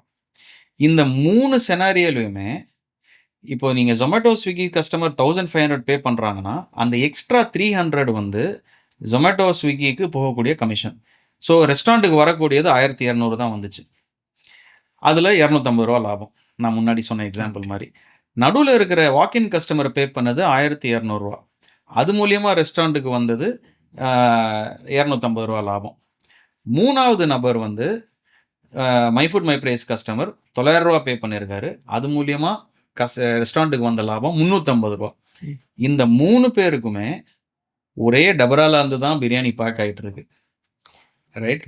ஒரே பொருள் தான், ஆனால் 3 டிஃப்ரெண்ட் விலைகள். அதில் பெஸ்ட்டு ஆப்ஷன் பார்த்தீங்கன்னா, நமக்கு பிளான் பண்ணி முன்கூட்டியே ப்ரீ புக்கிங் பண்ணதுனால நமக்கு செலவானது ₹900. ஆனால் ரெஸ்டாரண்ட்டுக்கு 3 விதமான ரேட்ஸில் கொடுத்தாலும் கம்மியான ரேட்டில் விற்கிற my food my price channel மூலியமாக வந்தது தான் அதிக லாபம். முதல் சேனலில் ஒரு ₹300 ஜொமேட்டோ, ஸ்விக்கிக்கு போயிடுது. இப்போ நான் மை ஃபுட் மை பிரைஸோட ஓனர்னு எடுத்துக்கோங்க இந்த ஏரியாவுக்கு. அப்போ எனக்கு அங்கே என்ன லாபம் இருக்குது? அங்கே என்ன லாபம் எனக்கு கிடைக்கும்? ஏன்னா ப்ரைஸை குறைச்சிட்டிங்க. ரெஸ்டாரண்ட் ஓனருக்கு ₹350 கிடச்சிருது. வாங்க வந்தவங்களுக்கு ₹900 கம்மி விலை கிடச்சிருது. ஓனராக இருக்கிற எனக்கு என்ன கிடைக்கும்? ரைட். ஸோ இந்த ₹900 பில் வேல்யூ வருதுல்ல. ஸோ ஒரு மாதத்தில் அந்த ஏரியாவில் எவ்வளோ சேல் நடக்குதோ அதில் வந்து ஒரு பர்சன்டேஜ் ஆஃப் த சேல்ஸ் வந்து கமிஷனாக வந்து நம்ம எடுக்கிறோம். ஸோ ஜொமேட்டோ ஸ்விக்கி வந்து 350 ஆல்மோஸ்ட் இப்போ வந்து 300 rupees வந்து ஹை கமிஷன் வேல்யூ. நம்ம இதில் வந்து ஒரு 10% தான் நம்ம கமிஷன் எடுக்க போகிறோம். அந்த 10% வந்து 90 ரூபா. ஸோ 900ல் 90 போச்சுன்னா 810 ரூபா. 810 ரூபா கூட அவங்களுக்கு 260 ரூபா லாபம். ரைட். ஸோ அவங்க வந்து என்ன யோசிக்கலாம்னா, நான் 1000 ரூபாய்க்கு மை ஃபுட் மை ப்ரைஸில் லிஸ்ட் பண்ணேன்னா கமிஷனாக போகக்கூடியது 100 ரூபா, அவங்க கைக்கு வர்றது 900 ரூபா. ஸோ 350 ரூபா லாபம். ஸோ அந்த 1000 ரூபாய்க்கு முன்பதிவு அவங்க ஏற்றுக்கிட்டா கூட அவங்க கஸ்டமர் பே பண்ணது 200 ரூபா கம்மி compared to the normal menu cost. So அதில் வந்து லாபம் இருக்குது. ஏரியா பார்ட்னருக்கு வந்து இந்த 10% கமிஷனில் ஒரு கிட்டத்தட்ட ஒரு 70% வந்து ஏரியா பார்ட்னருக்கு தான் போகும், 30% தான் மை ஃபுட் மை ப்ரைஸ் பிராண்டுக்கு போகும். அப்போ இதில் எல்லாருக்குமே லாபம். ஒரு ஹோட்டல் முதலாளிக்கும் லாபம் தான், வாங்க வந்தவங்களுக்கும் லாபம் தான், முதலீடு பண்ணவங்களுக்கும் லாபம் தான். அப்போ ஒரு நல்ல பிஸ்னஸ் மாடல் கண்டிப்பாக நீடித்து இருக்கும். நல்ல பிஸ்னஸ் மாடல்னா பணம் கையில் இருக்கக்கூடிய பெரிய நிறுவனமான ஜொமேட்டோ, ஸ்விக்கி அவங்க உங்கள்கிட்ட இந்த பிஸ்னஸை பறித்து எடுத்துக்கலாம். அவங்க உள்ளே வந்தாங்கன்னா பெரிய நிறுவனம்னு அவங்கள்ட்ட போயிடலாம். அந்த த்ரெட்டு உங்களுக்கு இல்லையா? ஜொமேட்டோ ஸ்விக்கி வந்து கிட்டத்தட்ட 15 வருஷமாக இருக்காங்க. இது வரைக்கும் அவங்க இந்த கான்செப்டை பண்ணலை. ரைட். பண்ணாததுக்கு காரணம் இதை அவங்க யோசிக்கவே இல்லைன்னு இருக்கவே முடியாது. நம்ம வந்து அவங்களோட பெரிய ஜீனியஸ் கிடையாது. Right. They have huge think tanks. இதெல்லாம் அவங்க தாராளமாக பண்ணியிருக்கலாம். இதுக்கு ஒரே மீனிங் தான் இருக்க முடியும், அவங்க இன்டென்ஷனலாக இந்த கான்செப்டை தொட விரும்பலை. ஏன்னா அவங்களுடைய ரெவென்யூ எப்போ அதிகரிக்கும்னா, கஸ்டமர்ஸ் லாஸ்ட் மினிட்ல ஹை ப்ரைஸ் கொடுத்து வாங்கும்போது தான் அவங்களுடைய பிஸ்னஸ் மாடல் சர்வைவ் ஆகிட்டுருக்கும். ரைட். இப்போது நாளைக்கு இப்போ ஒருத்தர் வந்து ஒரு பர்த்டே பார்ட்டிக்கு ஒரு 20 நபருக்கு வந்து ஜொமேட்டோவில் ஸ்விக்கியில் ஆர்டர் பண்ணுறாங்க. அந்த கஸ்டமர்கிட்ட போயிட்டு ஜொமேட்டோவோ ஸ்விக்கியோ, சார் உங்களுக்கு தான் நான் இன்னைக்கு ஃபங்க்ஷனு நேற்றே தெரியுங்களே, நேற்றே நீங்கள் புக் பண்ணியிருந்தீங்கன்னா உங்களுக்கு கம்மியான தான் செலவு ஆகிருக்குங்களே அப்படின்னு அவங்களே ஒரு ஆப்ஷனை ஓப்பன் பண்ணி விட மாட்டாங்க. ஏன்னா அவங்களுக்கு வரக்கூடிய ரெவன்யூ கம்மியாகிடும். ஸோ அந்த மாதிரி பெரிய கார்பரேட்ஸ் வந்து எப்படி அவங்களுடைய it's not seating, it is the business model. Right. அவங்க வந்து they want customers to use Zomato and Swiggy and pay high for the convenience. So இந்த ஆப்ஷனை திறந்தோம்னா அவங்க வந்து கஸ்டமர்ஸ் பே பண்ணக்கூடிய அமௌண்ட் கம்மியாயிரும், விச் மீன்ஸ் அவங்க அதுலேருந்து எடுக்கக்கூடிய கமிஷன்ஸ் கம்மியாயிரும். ஸோ அதனால தான் இந்த ஆப்ஷன் அவங்க வந்து தொடாமல் இருந்தாங்கங்கிறது என்னுடைய பார்வை. அது மட்டும் இல்லாமல் ரெஸ்டாரண்ட்ஸுமே வந்து பல விதமான ரெஸ்டாரண்ட்ஸ் வந்து ஜொமேட்டோ ஸ்விக்கியில் இருக்குது. Right from lowest level of restaurants to 5-star hotels எல்லாமே இருக்குது. இப்போ எல்லாருமே வந்து எனக்கு ப்ரீ புக்கிங் வரும்போது நான் என்னுடைய ரெகுலர் விலையிலேருந்து குறைச்சிக்கிறேன்னு இருந்ததுன்னா, அந்த லோயஸ்ட் சீப்பஸ்ட் ரேட்ஸில் உள்ள ரெஸ்டாரண்ட்ஸ் இருக்குல்ல, அவங்களுடைய ரேட்டு இன்னும் குறையும். அப்போது நேச்சுரலி என்ன ஆகும்னா, கஸ்டமர்ஸ் வந்து இருக்கிறதுலே சீப்பஸ்ட் ரெஸ்டாரண்ட்ஸுக்கு போயிடுவாங்க. நல்ல ரெஸ்டாரண்ட்ஸுக்கு ப்ரீ புக்கிங் மூலயமா ஆர்டர் வராது. இப்போ மை ஃபுட் மை ப்ரைஸை பொறுத்த வரைக்கும் நம்ம ஒரு selected number of really good quality restaurants, நாங்கள் வேலிடேட் பண்ண நல்ல ரெஸ்டாரண்ட்ஸை தான் நாங்கள் டைப் பண்ணுறோம். ரொம்ப ஷாபியான ஹைஜீனில் கான்சன்ட்ரேட் பண்ணாத சில ரெஸ்டாரண்ட்ஸ் எல்லாம் நாங்கள் சேர்க்குறதே இல்லை. ஸோ அவங்களுக்கு வந்து இப்போ எப்படி ஆகும்னா, இப்போ வந்து ஒரு 5-star ரெஸ்டாரண்ட்ஸ் 5-star ஹோட்டல்ஸில் இருக்கக்கூடிய ரெஸ்டாரண்ட்ஸ் எல்லாம் நம்ம கூட டைப் பண்ணுவாங்க. ஏன்னா அவங்க எப்படி இருந்தாலும் பஃபேக்காக பிரியாணி கிரேவி ஐட்டம்ஸ்லாம் பண்ணி தான் இருக்கணும். எத்தனை கஸ்டமர்ஸ் வர போகிறாங்கன்னு தெரியாது, ஆனால் அவங்க பல்காக ப்ரிப்பேர் பண்ணி தான் ஆகணும். So my food my price மூலிமா அவங்களுக்கு வந்து ஒரு 2 பக்கெட் எக்ஸ்ட்ரா 5-star ஹோட்டலை பற்றி சொல்கிறேன், 5-star ரெஸ்டாரண்ட்ஸ் அங்கே வந்து அடிஷ்னல் ஆர்டர்ஸ் வந்ததுன்னா அவங்க எப்படியும் ப்ரிப்பேர் பண்ண தான் போகிறாங்க, எக்ஸ்ட்ரா சேர்த்து ப்ரிப்பேர் பண்ணிட போகிறாங்க. அவங்களுக்கு வந்து அந்த கஸ்டமருக்கு அந்த ரெஸ்டாரண்ட்டோடைய நார்மல் ரேட்டோட கம்மியான விலையில் கிடச்சிட போகுது. ரைட். இப்போது என்னுடைய கிட்டோடைய ஒரு பார்ட்டிக்காக நான் வந்து ஒரு XYZ ரெஸ்டாரண்ட்லேருந்து பிரியாணி வாங்கிட்டு வரலாம், XYZ கேட்ரிங்லேருந்து வாங்கிட்டு வரலாம். இல்லை நான் வந்து ஒரு ரேடிசன்லேயோ ஒரு தாஜ்லேயோ பிரியாணி வாங்கிட்டு வரும்போது, ஆனால் எனக்கு செலவானது வந்து ரெகுலர் ரேட் தான். ரைட். ஸோ எனக்கு வந்து நல்ல ரெஸ்டாரண்ட்ஸ் நம்ம கூட டைப்பாக இருக்கும்போது அந்த ரெஸ்டாரண்ட்ஸ்லேருந்து ஒரு மீடியமான ரேட்டில் எனக்கு அந்த பிரியாணி அந்த ஃபுட்டு கிடச்சிருது. ஸோ அது மூலியமா கஸ்டமர்ஸ்க்கு நல்ல ஒரு அட்வான்டேஜ். பட் இதை வந்து நீங்கள் கேட்ட கேள்விக்கு எப்படி நான் சொல்ல வரேன்னா, Zomato, Swiggy வந்து இந்த மாதிரி ஒரு ஹை ப்ரொஃபைல் ரெஸ்டாரண்ட்ஸுக்கு மட்டுமே அப்படின்னு ஓப்பன் பண்ண முடியாதுல்ல. ஓகே. எல்லா ரெஸ்டாரண்ட்ஸுக்குமே இந்த ஆப்ஷன் ஓப்பன் பண்ணும்போது இருக்கிறதுலே சீப்பஸ்ட் ரெஸ்டாரண்ட்ஸ் தான் இன்னும் சீப்பர் பண்ணி கொடுப்பாங்க. ம்ஹ்ம். அப்போது அது வந்து அவ்வளோ ஒரு ஈவன் அவுட் ஆகாது அந்த orders. Okay. But my food my price வந்து நம்ம இப்போ தான் ஆரம்பிச்சிருக்கோம். நம்ம we are okay with lesser revenue. ஏன்னா there is a bigger cost behind it. ரெஸ்டாரண்ட்ஸுக்கு ஃபுட் வேஸ்டேஜ் குறையும். கஸ்டமர்ஸுக்கு லெஸ் காஸ்ட்டில் வந்து அவங்க எடுத்த ஒரு பிளான் பண்ணுறேன் அப்படின்னு எடுத்த முடிவுக்காக அவங்களுக்கு ஒரு ரிவார்டு கிடைக்குது. ஸோ நமக்கு வந்து இந்த லோ ரெவென்யூவே இருக்கிறது ஓகே. ஓகே. அதாவது அந்த ஸ்விக்கி, சொமேட்டோ வராம போறதுக்கு காரணம், அவங்க ஆல்ரெடி ஒரு பிசினஸ் மாடல் வச்சிருக்காங்க. இந்த பிசினஸ் மாடலுக்குள்ள வந்தா, அந்த பிசினஸ் மாடல் அடி வாங்கிடும். அதாவது ப்ராடக்ட் கேனிபலிசம்னு சொல்லுவாங்க. எனக்கு இங்க ஒரு சந்தேகம் வருது. இப்ப நான் ஒரு ஹோட்டல் வச்சிருக்கேன். சின்ன ஹோட்டல், 5 ஸ்டார் ஹோட்டல் இல்ல.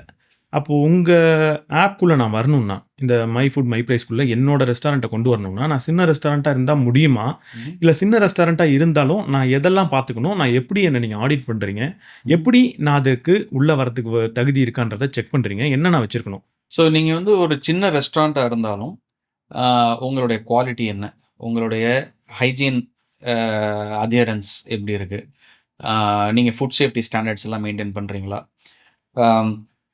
உங்கள் லைசன்சஸ் எல்லாம் அப் டு டேட் இருக்கா. ஸோ இதெல்லாம் நாங்கள் பார்த்துட்டு உங்களுடைய மெனுவை நாங்கள் கொஞ்சம் அனலைஸ் பண்ணி இந்த மாதிரி சில காம்போஸ் எல்லாம் நீங்கள் பண்ணிங்கன்னா ஹையர் வேல்யூ. ஏன்னா மக்கள் வந்து ஒரு பிரியாணி 2 பிரியாணி எல்லாம் நம்ம ஆப்பில் ஆர்டர் பண்ண மாட்டாங்க. ஏன்னா இப்போ நாளைக்காக நான் ஒரு பிரியாணி எனக்காக நான் முன்பதிவு செஞ்சுக்க மாட்டேன். ஏன்னா நாளைக்கு எப்படி போக போகுதுன்னு எனக்கு தெரியாது. நாளைக்கு நான் விரும்பக்கூடியது ஷவர்மாவாக இருக்கலாம் அந்த நேரத்தில். ஸோ யூஸ்வலாக பல்க் ப்ரிப்பரேஷன். ஸோ பல்க் ஐட்டம்ஸும் இதில் இருக்கும், இல்லை சில காம்பினேஷன் டைப் ஐட்டம்ஸும் இருக்கும். ஸோ இதெல்லாம் உங்கள் ரெஸ்டாரண்ட்டில் என்ன பண்ண முடியும் அப்படின்னு நாங்கள் கொஞ்சம் உங்களுக்காக கன்சல்டிங் பண்ணி அந்த உங்களை வந்து ஆன்போர்ட் பண்ணிக்கிறோம். பட் ஃபுட் சேஃப்டி ஹைஜீன் வந்து ரொம்ப ரொம்ப important. Ultimately the restaurant is responsible for the hygiene. நாங்கள் வந்து we are not handling the food. இப்போ ஜொமேட்டோ, ஸ்விக்கி ஏஜென்ட்ஸ் வந்து அவங்க ஃபுட்டை எடுத்துகிட்டு போய் கொடுக்குறாங்க. So they also have a responsibility to handle it safely. இப்போ எங்களுடைய கான்செப்டில் வந்து தெர் இஸ் நோ டெலிவரி. நாங்கள் டெலிவரி பண்ணல, கஸ்டமர் போய் அந்த ரெஸ்டாரண்ட்டில் பிக்கப் பண்ணிக்க போகிறாங்க. ஸோ அல்டிமேட்லி ஃபுட் சேஃப்டி வந்து அந்த ரெஸ்டாரண்ட்ஸோட ரெஸ்பான்சிபிலிட்டி. அதனால் we take it very seriously. இப்போ நுகர்வோரோட குறைகளை எப்படி கையாளுறீங்க? நான் ஒரு ஆர்டர் பண்ணிட்டேன். நீங்கள் முதல்ல வந்து நல்லா செக் பண்ணிட்டு தான் ஒரு ரெஸ்டாரண்ட் உள்ளே கொண்டு வரீங்க. அன்னைக்கு ஏதோ குவாலிட்டி நல்லா இல்லை, எனக்கு ஒரு கம்ப்ளைண்ட் இருக்குது. நான் அந்த கம்ப்ளைண்ட்டை உங்கள்கிட்ட சொல்கிறேன். எனக்கு இன்றைக்கி வந்த ஃபுட் வந்து நல்லா இல்லை அப்படின்னு நான் சொல்லும்போது அதை எப்படி கையாளுறீங்க? அங்கே என்ன செய்கிறீங்க? கஸ்டமருடைய ஃபஸ்ட்டு ரெஸ்பான்சிபிள் டச் பாயிண்ட் வந்து நாங்கள் தான். ஓகே. ஸோ நம்ம ஆப்பில் டோல் ஃப்ரீ நம்பர் இருக்குது, நம்மளை ரீச் பண்ணலாம். இந்த மாதிரி வந்து ஃபுட்டு குவாலிட்டி சரியில்லை, இல்லை வந்து சூடாக இல்லாமல் கொடுத்துட்டாங்க, ஏதோ ஒரு கம்ப்ளைண்ட் இருக்கும்போது அவங்க ஃபஸ்ட்டு காண்டாக்ட் பண்ணுறது எங்களுக்கு தான். நாங்கள் வந்து கஸ்டமர் சாட்டிஸ்ஃபேக்ஷனுக்கு இம்பார்ட்டண்ட் அப்படிங்கிறதுனால we play the bridge between customer and the restaurant. ரெஸ்டாரண்ட்டோட டீமை காலில் எடுத்து இந்த மாதிரி ஒரு கம்ப்ளைண்ட் வந்திருக்கு, இது என்ன பண்ணுறது அப்படின்னு சொல்லிட்டு கஸ்டமருக்கு ரெசல்யூஷன் பண்ண வைக்கிற வரைக்கும் நாங்கள் கூட இருப்போம். ஓகே, கூட அதுக்கான அந்த ஃபுட் சேஃப்டி அஷ்யூர் பண்ணுறதுக்கான ரெஸ்பான்சிபிலிட்டி ரெஸ்டாரண்ட்டுக்கு தான். பட் நாங்கள் வந்து கண்டிப்பாக வீல் ப்ளே த லயசான். அந்த அந்த அந்த அந்த ஒரு மிடில் பர்சனாக நம்ம ப்ளே பண்ணி அந்த ரெசல்யூஷன் கொண்டு போய் கஸ்டமருக்கு கொடுப்போம். இப்போ நான் மை ஃபுட் மை ப்ரைஸில் புக் பண்ணால் நேரில் போய் தான் வாங்கணும்னு சொல்கிறீங்க. எனக்கு நேரில் போகிறதுக்கு நேரம் இல்லை. இப்போ இல்லை வந்து நான் வெளியூரில் இருக்கிறேன், இங்கே ஊரில் இருக்கிறவங்களுக்கு வாங்கணும், என்னால் நேரில் போக முடியாது. அந்த சுச்சுவேஷனில் நான் என்ன செய்யலாம்? எப்படி ஒரு நபரை கொண்டு போய் கொடுக்கறதுக்கான உதவி, அந்த உதவி நீங்கள் பண்ணுறீங்களா? ஸோ நம்ம வந்து டைரெக்டாக டெலிவரி பண்ணுறதில்ல. It's a pre booking prepaid pickup concept. ஆனால் இப்போ வந்து தேர்ட் பார்ட்டி டெலிவரி ஆப்ஸ் நிறையா வந்துருச்சு. போர்ட்டர் இருக்குது, டன்சோ இருக்குது. எங்களுடைய அடுத்த வரக்கூடிய வெர்ஷன்ஸில் வந்து நாங்கள் போர்ட்டர் மாதிரி சில கம்பெனிஸுக்கு வந்து டைரெக்டாக ஆப் மூலியமாகவே கால் ப்ளேஸ் பண்ணுறதுக்கான ஃபீச்சரும் ஒர்க் பண்ணிகிட்ருக்கோம். ஸோ அந்த ஒரு ஏபிஐ கால் மூலியமாக கஸ்டமர் வந்து இந்த பிக்கப் கான்செப்ட் எனக்கு வேணும், ஐ மீன் லெஸ்ஸர் டிஸ்கவுண்டட் ரேட் கான்செப்டும் வேணும், ஆனால் I am ready to pay for the delivery alone extra அப்படின்னா அந்த எக்ஸ்ட்ரா காஸ்ட் அவங்க வந்து அந்த போர்ட்டருக்கு கொடுத்துக்கலாம். இல்லை ரெஸ்டாரண்ட்டுக்கே வந்து அவங்க சொல்லிக்கலாம், நீங்கள் டெலிவரி பண்ண முடிஞ்சால் நான் அடிஷ்னல் பே பண்ணிக்கிறேன் அப்படிங்கிற மாதிரி கான்செப்டும் இருக்குது. அது வந்து பிட்வீன் கஸ்டமர் அண்ட் ரெஸ்டாரண்ட் ஒரு ₹50 ₹100 அவங்க எக்ஸ்ட்ரா வாங்கிக்கலாம் ஃபார் டெலிவரி. ஒரு விஷயம் சொல்லியிருந்தீங்க. Zomato, Swiggyக்குலாம் இந்த ஐடியா வராம இருந்திருக்காது. ஆனா, அவங்களுக்கு இது பயன் இல்லன்றதுனால அவங்க அத விட்டுட்டாங்கன்னு. அப்ப இந்த ஐடியா இதுக்கு முன்னாடி வேற யாருக்காவது வந்திருக்கலாம்ல? உங்களுக்கு இது எங்கேருந்து ஒரு இன்ஸ்பிரேஷனா கிடைச்சது? உங்களுக்கு ஃப்ரெஷ்ஷா வந்ததா? இல்ல இதுக்கு ஏதாவது ஒரு இன்ஸ்பிரேஷன் இருக்கா? நான் யுஎஸ்ல இருக்கும்போது ஒரு 2 கம்பெனிஸ் வந்து ரொம்ப அ நான் பல ஸ்டார்ட் அப்ஸை படிச்சிருக்கேன். அதில வந்து ஒரு 2 கம்பெனிஸ் வந்து எனக்கு இந்த கான்செப்ட்டுக்கு ஒரு முன்னுதாரணமா இருந்தது. அதில ஒண்ணு வந்து குரூப்பான். குரூப்பானுடைய கான்செப்ட்டே வந்து பவர் ஆஃப் கேரண்டீட் வால்யூம் தான். ஒரு உதாரணத்துக்கு வந்து ஒரு ஒரு service for example car wash சர்வீஸ்ன்னு வச்சுக்கோங்களேன். குரூப்பான் வந்து ஒரு கார் வாஷ் சர்வீஸ்க்கு போயிட்டு, அவங்க நார்மலா $15க்கு குடுத்துட்டு இருக்கிற கார் வாஷ வந்து இவங்க என்ன கேட்பாங்கன்னா, நான் உங்களுக்கு 100 கஸ்டமர்ஸ் கொண்டு வந்து உங்க டோர்ல நிப்பாட்டினேன்னா, அந்த 100 கஸ்டமர்ஸுக்குமே நீங்க வந்து $8க்கு தர முடியுமா? அப்படின்னு நெகோஷியேட் பண்ணுவாங்க. ஸோ அந்த கார் வாஷ் கம்பெனி வந்து சரி ஓகே. ஏன்னா ஒரு அட்வர்டைஸ்மென்ட்க்கு செலவு பண்றோம். அந்த அட்வர்டைஸ்மென்ட் மூலியமா எத்தன பேர் நம்மகிட்ட வரப்போறாங்கன்னு சொல்ல முடியாது. ஆனா குரூப்பான் என்ன சொல்லுது, 100 பேர கன்ஃபார்ம்டா கொண்டாந்து உங்க கதவுல நிப்பாட்டினேன்னா, ஒவ்வொரு ஆளுக்கும் நீங்க $8க்கு குடுக்க முடியுமான்னு கேட்கும்போது, இவங்க ஓகே சொல்றாங்க. அப்ப குரூப்பான் என்ன பண்ணுது, அவங்களோட வெப்சைட்ல போயிட்டு 100 கூப்பன்ஸ் ஓப்பன் பண்ணுது. At a cost of $10. So ஒவ்வொரு கூப்பன்லயும் இவங்களுக்கு $2 கிடைக்குது. ஸோ $200 இவங்களுடைய லாபம்னு வச்சுக்கோங்களேன். ஆனா கஸ்டமர்ஸ் வந்து ஒவ்வொரு கூப்பனா வாங்குவாங்க. ஒரு கஸ்டமர் $10 $10க்கு வாங்கிட்டே இருக்காங்க. எப்போ வந்து 100வது கூப்பனும் சேல் ஆகி முடிஞ்சதோ, அப்பதான் அந்த 100 பேருக்குமே சேர்ந்து அந்த கூப்பன் ஆக்டிவேட் ஆகும். இப்போ 90 பேர் தான் வாங்கியிருக்காங்கன்னா, அந்த அந்த மந்தோட அந்த டைம் முடிஞ்சு போச்சு அப்படின்னா, இன்னும் 100 டார்கெட் டச் பண்ணல. 90 பேருக்குமே ரீஃபண்ட் போயிரும். ஓகே. ஸோ அந்த ப்ராமிஸ் என்னன்னா, நான் 100 பேர கன்ஃபார்ம்டா கொண்டாந்து உங்களுக்கு நிப்பாட்டுவேன். நீங்க வந்து $8க்கு குடுக்கணும் அப்படின்னு சொல்லிட்டு, அதில குரூப்பானும் $2 ஒவ்வொரு கஸ்டமர்ட்டயும் ப்ராஃபிட் எடுக்குது. கஸ்டமருக்கு என்ன பெனிஃபிட்னா, அவங்களுக்கு கார் வாஷ் பண்ணும். இப்போ அந்த கார் வாஷுக்கு என்ன பெனிஃபிட்ன்னு பார்த்தீங்கன்னா, அத்தன கஸ்டமர்ஸ் உள்ள வந்துட்டாங்க. இவங்களுக்கு கிடைக்கக்கூடிய அமௌண்ட் வந்து $8 தான் ஒவ்வொரு கார் வாஷுக்குமே. ஆனா 100 கஸ்டமர்ஸ் புதுசா வந்திருக்காங்க. அவங்க ரிப்பீட் கஸ்டமர்ஸா மாறலாம். ஸோ அது வந்து ஒரு பிசினஸ் லெவல்ல பார்க்கும்போது ப்ராஃபிட் தான். இது வந்து நம்மளுடைய மை ஃபுட் மை பிரைஸ்க்கு ரொம்ப ஒரு இம்பார்ட்டன்ட் விஷயமா இருந்துச்சு. ஏன்னா நம்ம பண்றதுமே என்னன்னா, நாளைக்கு இத்தன பக்கெட் அடிஷனலா நமக்கு கன்ஃபர்ம்டு புக்கிங் ஆயிருது. இந்த ரேட் கம்மியான ரேட்ல இருந்தாலும் பரவால்ல. எனக்கு கன்ஃபர்ம்டா எனக்கு சேல் ஆறதுனால என்னால இந்த ரேட்ல குடுக்க முடியும். அப்படிங்கிற இன்ஸ்பிரேஷன் வந்து எனக்கு வந்து குரூப்பான்லேருந்து வந்தது. That is a power of guaranteed orders for future. ஒரு சின்ன உதாரணம் சொல்றேன். ஈரோட்ல ஒரு கஸ்டமர் எனக்கு ஃபோன் பண்றாங்க. அடுத்த வாரம் எனக்கு வந்து 50 பேருக்கான ஒரு ஃபங்ஷன் இருக்கு சார். பிரியாணி ஆர்டர் பண்ணணும் அப்படின்னு பிரியாணி பாளையம் ரெஸ்டாரண்ட்டுக்கு ஃபோன் பண்றாங்க. நான் சொல்றேன், பிரியாணி பாளையம்ல டைரக்ட்டா ஆர்டர் பண்ணீங்கன்னா, உங்களுக்கு வந்து 7 பக்கெட் வேணும். 50 பேருக்கு வந்து 7 பக்கெட் பிரியாணி உங்களுக்கு வேணும். நீங்க பிரியாணி பாளையத்துக்கு டைரக்ட்டா ஆர்டர் பண்ணீங்கன்னா, ₹1200. மை ஃபுட் மை பிரைஸ்ன்னு ஒரு ஆப் இருக்கு. அது மூலியமா நீங்க பிரியாணி பாளையம் சூஸ் பண்ணி ஆர்டர் பண்ணீங்கன்னா, ஒரு பக்கெட்டோட விலை ₹900 தான். நீங்க வந்து 7 பக்கெட் அது அந்த ஆப்ல ஆர்டர் பண்ணிக்கோங்க. ஏன்னா அடுத்த வாரம் தானே சொல்றீங்க. நீங்க ஆர்டர் பண்ணிக்கோங்கன்னு சொன்னேன். அவங்க ஆர்டர் பண்றாங்க 5 பக்கெட். நான் அவங்களுக்கு கால் பண்ணி சொல்றேன். மேடம் நான் 7 பக்கெட்டுன்னு சொல்லியிருந்தேன்.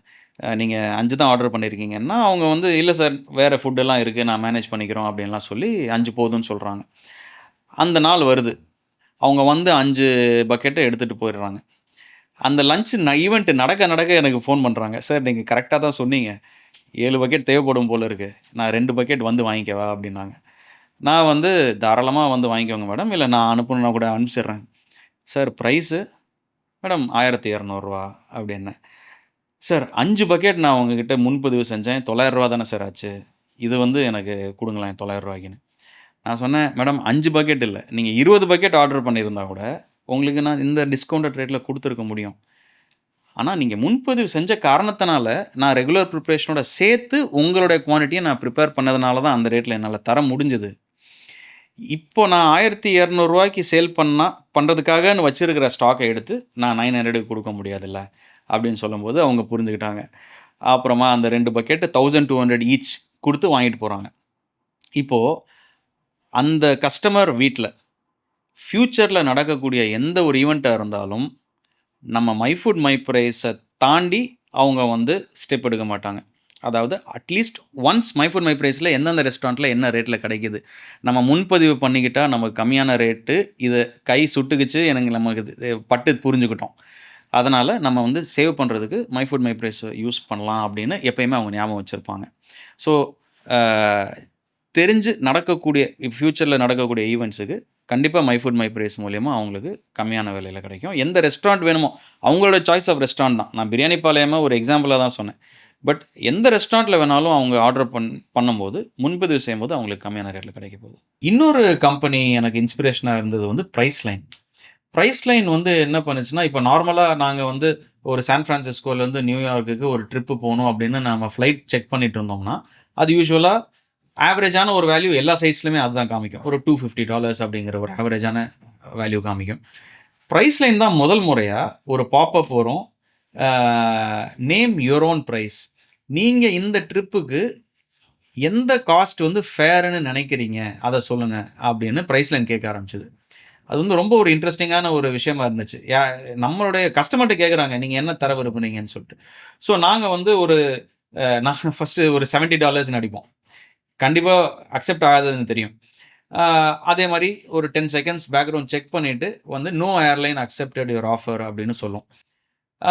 அப்போது வி கேன் ட்ரை அகேன். ஆனால் அடுத்த வாட்டி ட்ரை பண்ணும்போது நம்ம ஏதாவது ஒரு பேராமீட்டர் சேஞ்ச் பண்ணணும். அப்போ தான் அடுத்த வாட்டி ட்ரை பண்ண அலோவ் பண்ணும் ஒரே லாகின்குள்ளே.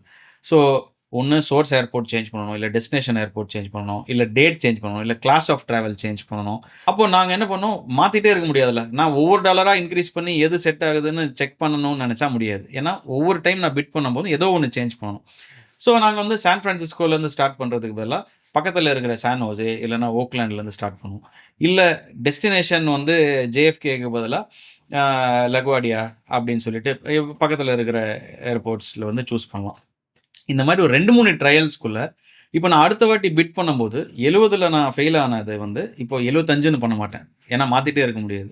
ஸோ நான் வந்து ஒரு 110 120ன்னு பண்ணும்போது யுனைடெட் அக்செப்டட் யுவர் ஆஃபர் அப்படின்னு சொல்லிட்டு வரும். ஸோ இப்போ என்ன எங்களுக்கெல்லாம் நாங்கள் ஆஸ் பேச்சுலர்ஸ் இதெல்லாம் நாங்கள் பண்ணும்போது ரொம்ப சந்தோஷம் எங்களுக்கு. ஏன்னா நார்மலாக அந்த வெப்சைட் கோட் பண்ணுற ப்ரைஸில் போயிருந்தால் $250 செலவாயிருக்க வேண்டிய இடத்துல நம்மளே ஒரு ப்ரைஸை சொல்லி இந்த வெப்சைட் மூலிமா எங்களுக்கு $120-130 இந்த ஃப்ளைட் டிக்கெட் கிடச்சிருச்சு. அப்போது நாங்கள் மை ஃபுட் மை ப்ரைஸ்லேயுமே நீங்கள் ப்ரைஸ் சொல்லுங்கள் அப்படிங்கிற கான்செப்டை உள்ளே கொண்டு வந்தோம். ஏன்னா நம்மளுக்கு தெரியும் அந்த அடிஷ்னல் ப்ரீ புக்ட் ஆர்டருக்கு செலவாக போகிறது ரா மெட்டீரியல் மட்டும்தான். ஸோ $550. அதுக்கு மேலே ஒரு $100 லாபத்தை வச்சுட்டு ஒரு $650 நாங்கள் வந்து பிட்டிங் அப்படிங்கிற கான்செப்டை ஸ்டார்ட் பண்ணுறோம். இது வந்து நம்ம செஞ்சு வச்சிருக்கிற பிரியாணியை வந்து ஒரு ஃபுட்டை கொச்சப்படுத்துகிற மாதிரி யார் அதிகமாக தரீங்க அப்படிங்கிற ஒரு ஏலம் கிடையாது.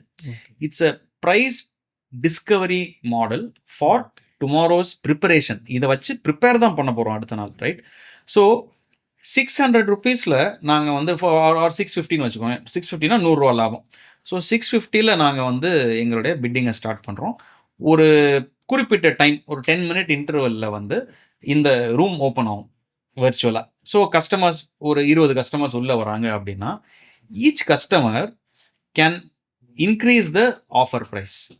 ஸோ 650ல் ஸ்டார்ட் ஆகுது. ஸோ முதல் கஸ்டமர் வந்து +10 அப்படின்னு ப்ரெஸ் பண்ணுறாரு, நான் 660 தர்றதுக்கு தயார் அப்படிங்கிறாரு. இன்னொரு கஸ்டமர் வந்து +10 அமுக்கி 670க்கு தரதுக்கு தயார் அப்படிங்கிறாரு. இந்த மாதிரி வந்து ப்ரைஸ் இன்க்ரீஸ் ஆகிட்டே இருக்குது. அந்த 10 மினிட் டைமரும் கவுண்ட் டவுன் ஆகிட்டே இருக்குது. எப்போ அந்த கவுண்ட் டவுன் டைமர் 0 ஆகுதோ டாப் 5 பேருக்கு அந்த ஃபுட் வந்து கன்ஃபார்ம் ஆயிரும் அவங்க சொன்ன ரேட்டில். அதனால தான் நம்மளோட ஆப்போடைய பேரே மை ஃபுட் மை ப்ரைஸ். அவங்க சொன்ன ரேட்டு ஏன்னா 900ன்னு சொல்கிறது ரெஸ்டாரண்ட் ஃபிக்ஸ் பண்ண டிஸ்கவுண்டட் ப்ரைஸ். அந்த மெத்தட் இருக்குது. பட் சில ரெஸ்டாரண்ட்ஸ் வந்து இந்த பிட்டிங் கான்செப்ட்லேயும் வரலாம். இது ஆப்ஷனல் தான். பட் அந்த 10 மினிட் டைமருக்குள்ளே எந்த ரேட் அவங்க வந்து ரீச் ஆகியிருந்தாலும் இப்போ 800க்கு ரீச் ஆயிடுச்சு அப்படின்னா 800 சொன்னவருக்கு 800க்கே கிடச்சிரும். 790 அவருக்கு கீழே ஒருத்தர் இருப்பார், அவருக்கு ரேட் வந்து 790 தான். ஓகே. அவருக்கு கீழே 780 இருக்கும், அவர் பே பண்ண வேண்டிய ரேட் 780 தான். ஸோ இந்த மாதிரி 770, 760 இந்த 5 பேருக்கு அவங்கவுங்க சொன்ன ரேட்டில் ஆர்டர் கன்ஃபார்ம் ஆயிடுது.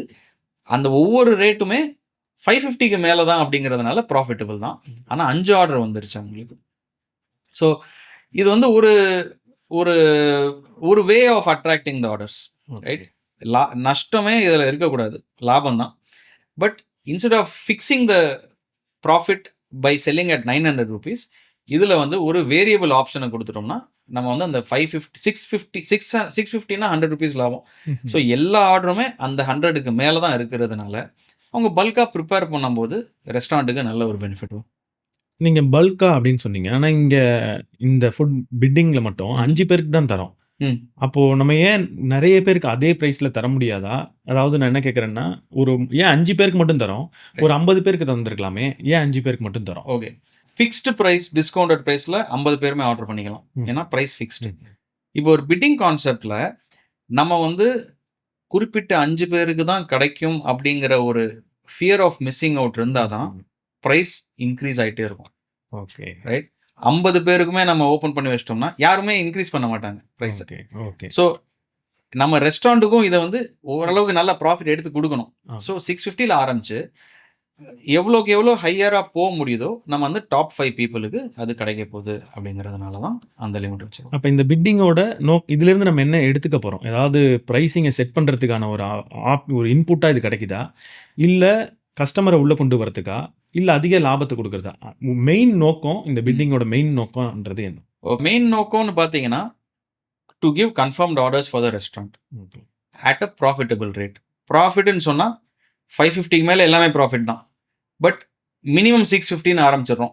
அந்த 650 வேல்யூ கூட அந்தந்த ரெஸ்டாரண்ட் செட் பண்ணக்கூடிய அமௌண்ட் தான். சில ரெஸ்டாரண்ட் நான் 750 தான் ஆரம்பிப்பேன்னு சொல்லுவோம். அது அவங்களுடைய இது ஒரு ஒரு ஒரு எக்ஸைட்மெண்ட் கொண்டாடும் கஸ்டமருக்கு. நமக்கு வந்து இப்போ ஒரு 1,00,000 கஸ்டமர்ஸ் இருக்காங்க அப்படின்னா, இன்னைக்கு வேலை முடிச்சுட்டு நான் வீட்டுக்கு போகிற நேரத்தில் எனக்கு நாளைக்காக ஞாபகம் வருது, இல்லை நாளை கழிச்சுக்காக ஞாபகம் வருதுன்னா நான் வந்து அந்த பிட்டிங் ரூம் அவைலபிளாக இருக்காது. நான் ஃபிக்ஸ்டு டிஸ்கவுண்டட் ப்ரைஸ் தான் கிடைக்கும். ஸோ 1200 ரூபி ஐட்டம் எனக்கு 900 rupeesல புக் ஆயிடுது. ஆனால் இது என்ன பிட்டிங் கான்செப்ட், ப்ரைஸ் டிஸ்கவரி நான் பார்த்துட்டே இருக்கேன். ஒரு நாள் நான் வந்து அதில் ட்ரை பண்ணும்போது எனக்கு 900 விட கம்மியாக கிடச்சிருது. So it's a way to bring more customers, make the cost even cheaper than the fixed discounted price. அப்போ அப்படி வரும்போது 5 பேருக்கு ஆர்டர் கிடச்சிடுறதுனால ஒவ்வொரு பிட்டிங் ஸ்லாட்லேயும் ஒவ்வொரு ப்ராடக்ட்டுக்குமே 5 ஆர்டர் வருது அந்த ரெஸ்டாரண்ட்டுக்கு. ஸோ வால்யூம் இன்க்ரீஸ் ஆகுது. வால்யூம் இன்க்ரீஸ் ஆக ஆக ரெஸ்டாரண்ட்டுக்கு வந்து எல்லாமே கன்ஃபார்ம்டு ப்ராஃபிட் தான். அது மட்டும் இல்லாமல் அவங்க ப்ரொடக்ஷன் இன்க்ரீஸ் பண்ணும்போது அவங்களோட வெண்டர்ஸ் கிட்ட ரேட்ஸை வந்து இன்னும் கூட நல்லா நெகோஷியேட் பண்ணலாம். இப்போ அரிசி வந்து ஒரு 80 ரூபாய்க்கு வாங்கிட்டு இருக்கிற இடத்துல நம்ம இவ்வளோ வால்யூம் உங்களுக்கு தரோம் அப்படின்னு இருக்கும்போது அவங்க வந்து 75 ரூபாய்க்கு கேட்கலாம், 77 ரூபாய்க்கு கேட்கலாம், ரைட்? ஸோ இந்த மாதிரி சில அட்வான்டேஜஸ் எல்லாம் இருக்குது ரெஸ்டாரண்ட்டுக்கு. ப்ளஸ் இது மூலியமாக ஃபஸ்ட் டைம் வரக்கூடிய கஸ்டமர்ஸ் வந்து ஃபுட்டு டேஸ்ட் நல்லா இருக்குது. இப்போது சில ரெஸ்டாரண்ட்ஸ் வந்து காஸ்ட்லின்னு நம்ம ஃபீல் பண்ணுவோம். ஆனால் மை ஃபுட் மை ப்ரைஸ் ஆப்பில் இவங்களுக்கு அஃபோர்டபுள் ரேட்டில் வந்துடும், ரைட்? ரெகுலராக அந்த கஸ்டமர் நம்ம அந்த ரெஸ்டாரண்ட்டை பற்றி நம்ம யோசிச்சிருக்கவே மாட்டோம் ப்ரீ ஆர்டரிங் பார்ட்டி புக்கிங்காக. ஆனால் இப்போ இந்த ரேட்டில் நம்ம கிடைக்குதுன்னு சொல்லிட்டு ஃபஸ்ட் டைம் இந்த ரெஸ்டாரண்ட்டுக்கு ஆர்டர் பண்ணுறோம். ஆனால் நம்மளுக்கு நல்ல ஃபுட்டு பிடிச்சிருக்கு, எல்லாருக்குமே நல்ல feedback. So we may become repeat customer to that restaurant. So அதிகமாக ஆர்டர்ஸ் வர அந்த ரெஸ்டாரண்ட்டுக்கு வந்து நிறைய பெனிஃபிட்ஸ் இருக்குது. என் ரெஸ்டாரண்ட்டுக்குன்னு சில ரெகுலர் கஸ்டமர் இருப்பாங்க. தொடர்ந்து என்கிட்ட பொருள் வாங்கிட்டு இருந்திருப்பாங்க. அதுக்கு ஒரு விலையை கொடுத்துருப்பாங்க. இப்போ திடீர்னு மை ஃபுட் மை ப்ரைஸில் கம்மியான விலைக்கு பார்த்தாங்கன்னா அவங்க கண்டிப்பாக அங்கே வாங்க ஆரம்பிச்சிடுவாங்க, ஏன்னா ரெகுலராக வாங்குறவங்க. அப்போ என்னோட ரெவன்யூ அடிப்படாதா? இது வந்து எப்படி பார்க்கணும்னா, இப்போ there is no such thing as regular customer. நம்ம ரெஸ்டாரண்ட் பார்வையில் மேபி வாரத்துக்கு ஒரு வாட்டியோ மாதத்துக்கு ஒரு வாட்டியோ அந்த கஸ்டமரை நம்மகிட்ட பார்த்துருப்போம். அது இடைப்பட்ட காலத்தில் வேறு ரெஸ்டாரண்ட்டுக்கே அவங்க போயிருக்க மாட்டாங்கன்னு சொல்ல முடியாதுல்ல. இப்போ அவங்களுடைய ஸ்விக்கி ஜொமேட்டோ ஆப் எடுத்து பார்த்தா நம்ம ரெஸ்டாரண்ட்டில் மட்டும்தான் ஆர்டர் பண்ணியிருப்பாங்களா? மற்ற ரெஸ்டாரண்ட்லேயும் ஆர்டர் பண்ணியிருப்பாங்க. அப்படி இருக்கும்போது நாளைக்கு அவங்க வீட்ல நடக்கக்கூடிய ஃபங்ஷனுக்கு நம்ம ரெஸ்டாரண்ட்டுக்கு தான் வந்து வாங்கியிருப்பாங்கன்னு எந்த உத்தரவாதமுமே கிடையாது. ஆனா மை ஃபுட் மை பிரைஸ் மூலியமா இந்த ஆர்டர் கன்ஃபர்ம் ஆயிருச்சு. அந்த ஆர்டர் நம்மகிட்ட வந்துருச்சு. இப்போ சொல்லுவாங்க, "a bird in hand is worth 2 in the bush" அப்படின்னு. அதாவது கையில புடிச்சுட்டோம் ஒரு ஒரு பறவைய.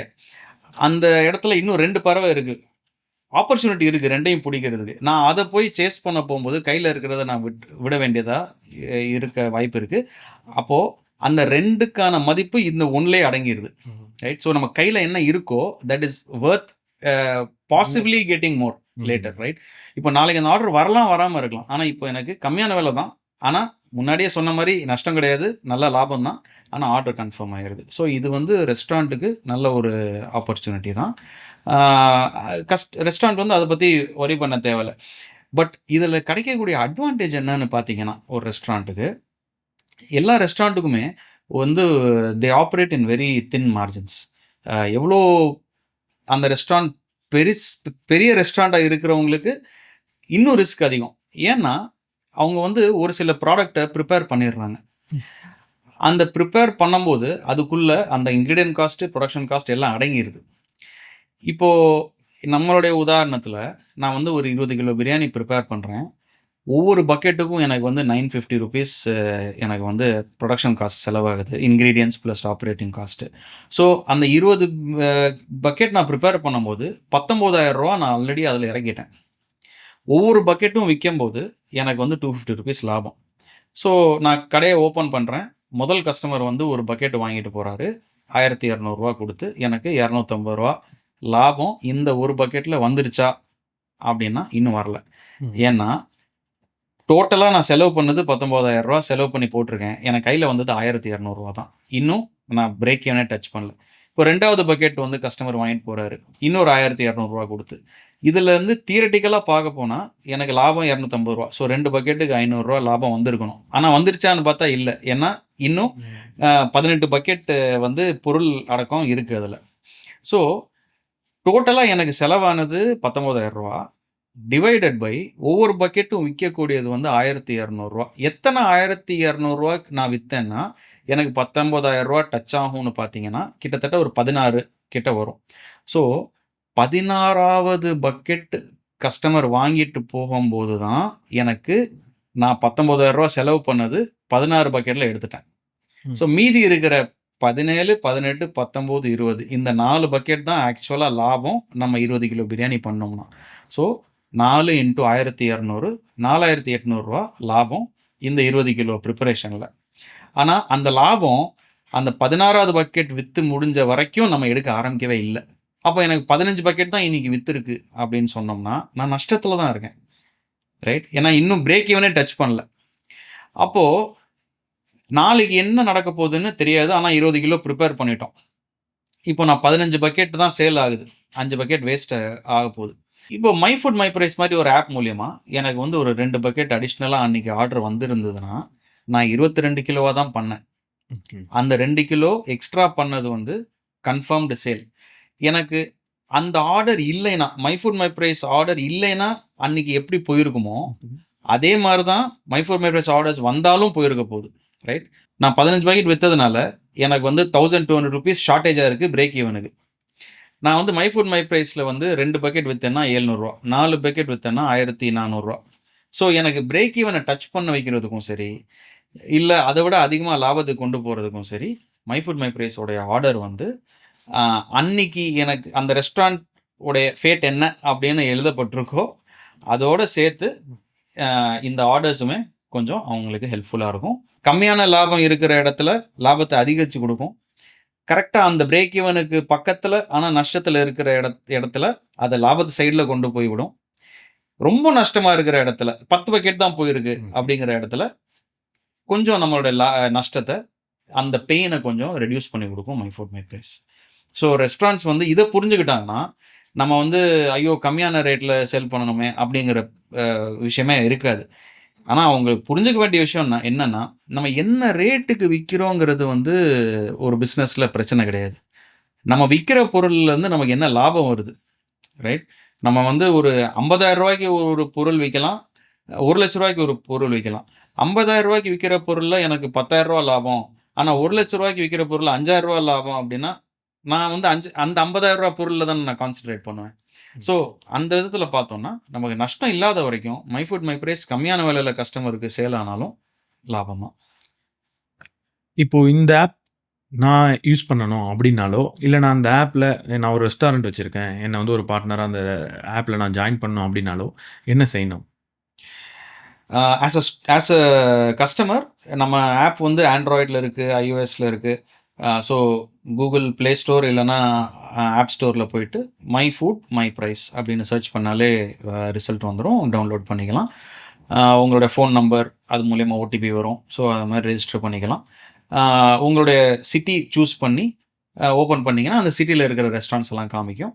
அதில் ஒரிஜினல் ரேட் என்ன, ஐட்டம்ஸோடைய ஒரிஜினல் ரேட் என்ன, நம்ம கிட்ட இருக்கிற டிஸ்கவுண்டட் ரேட் என்ன அப்படிங்கிறதையும் அதில் காமிச்சிருவோம். அவங்களுக்கு வேணுங்கிற ஐட்டமை ஆர்டர் பண்ணிக்கலாம் for a future date. Payment 100% பண்ணிடணும். இதில் வந்து ஒரு பாயிண்ட் நான் சொல்லிக்க விரும்புகிறேன், கேன்சலேஷனை பற்றி. ஓகே.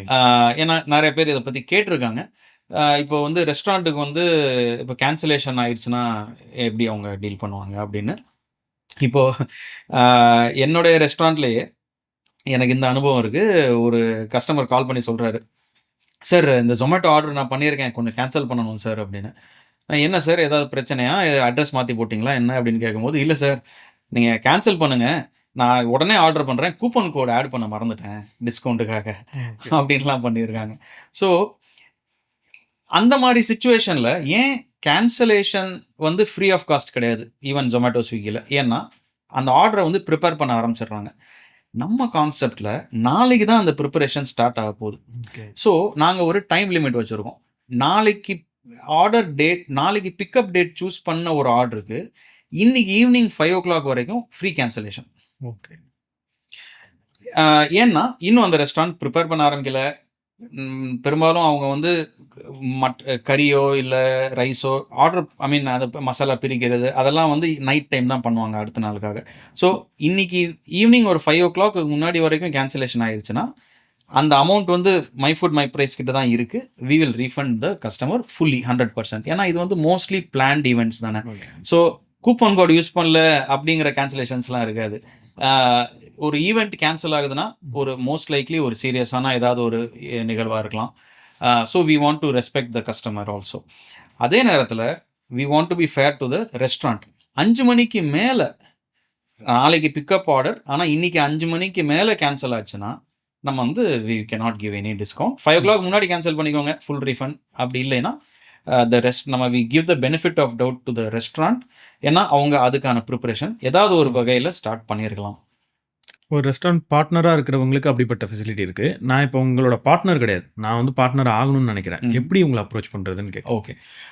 எப்படி அப்ரோச் பண்ணுறதுன்னா ஆப்வியஸ்லி myfoodmyprice.com வெப்சைட்டுக்கு போயிட்டாலே எங்களோட email address, WhatsApp, phone number details எல்லாம் இருக்கும். அது மூலயமா எங்களை காண்டாக்ட் பண்ணிங்கன்னா போதும். நம்ம வி கேன் செட்டப் அ கால், என்னென்ன இதில் இருக்குதுன்னு சொல்லி எல்லாமே எக்ஸ்பிளைன் பண்ணிடுவோம். அவங்க விரும்புகிற ஜோன் இன்னும் எடுக்கப்படலை அப்படின்னா it's open for them to become an area partner. லைசன்ஸுக்கு ஒரு ஃபீஸ் இருக்குது.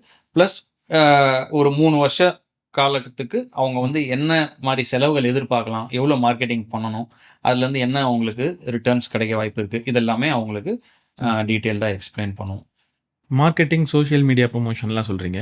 எந்த மாதிரியான மார்க்கெட்டிங்லாம் பண்ணிகிட்டு இருக்கீங்க, எந்த மாதிரி ப்ரொமோஷன் பண்ணிகிட்டு இருக்கீங்க இது? Okay. My food my price வந்து we are part of BNI. BNIங்கிறது வந்து ஒரு it's business network international. It's a world wide organization. ரொம்ப ஒரு ஒரு ஒரு கிவர்ஸ் கெயின் அப்படிங்கிற கான்செப்ட் உள்ள ஒரு ரெஃபரல் பிளாட்ஃபார்ம். ரொம்ப ட்ரஸ்டட் பார்ட்னர்ஸ் வந்து ஒவ்வொரு ஊர்லேயுமே இதில் மெம்பர்ஸாக இருக்காங்க.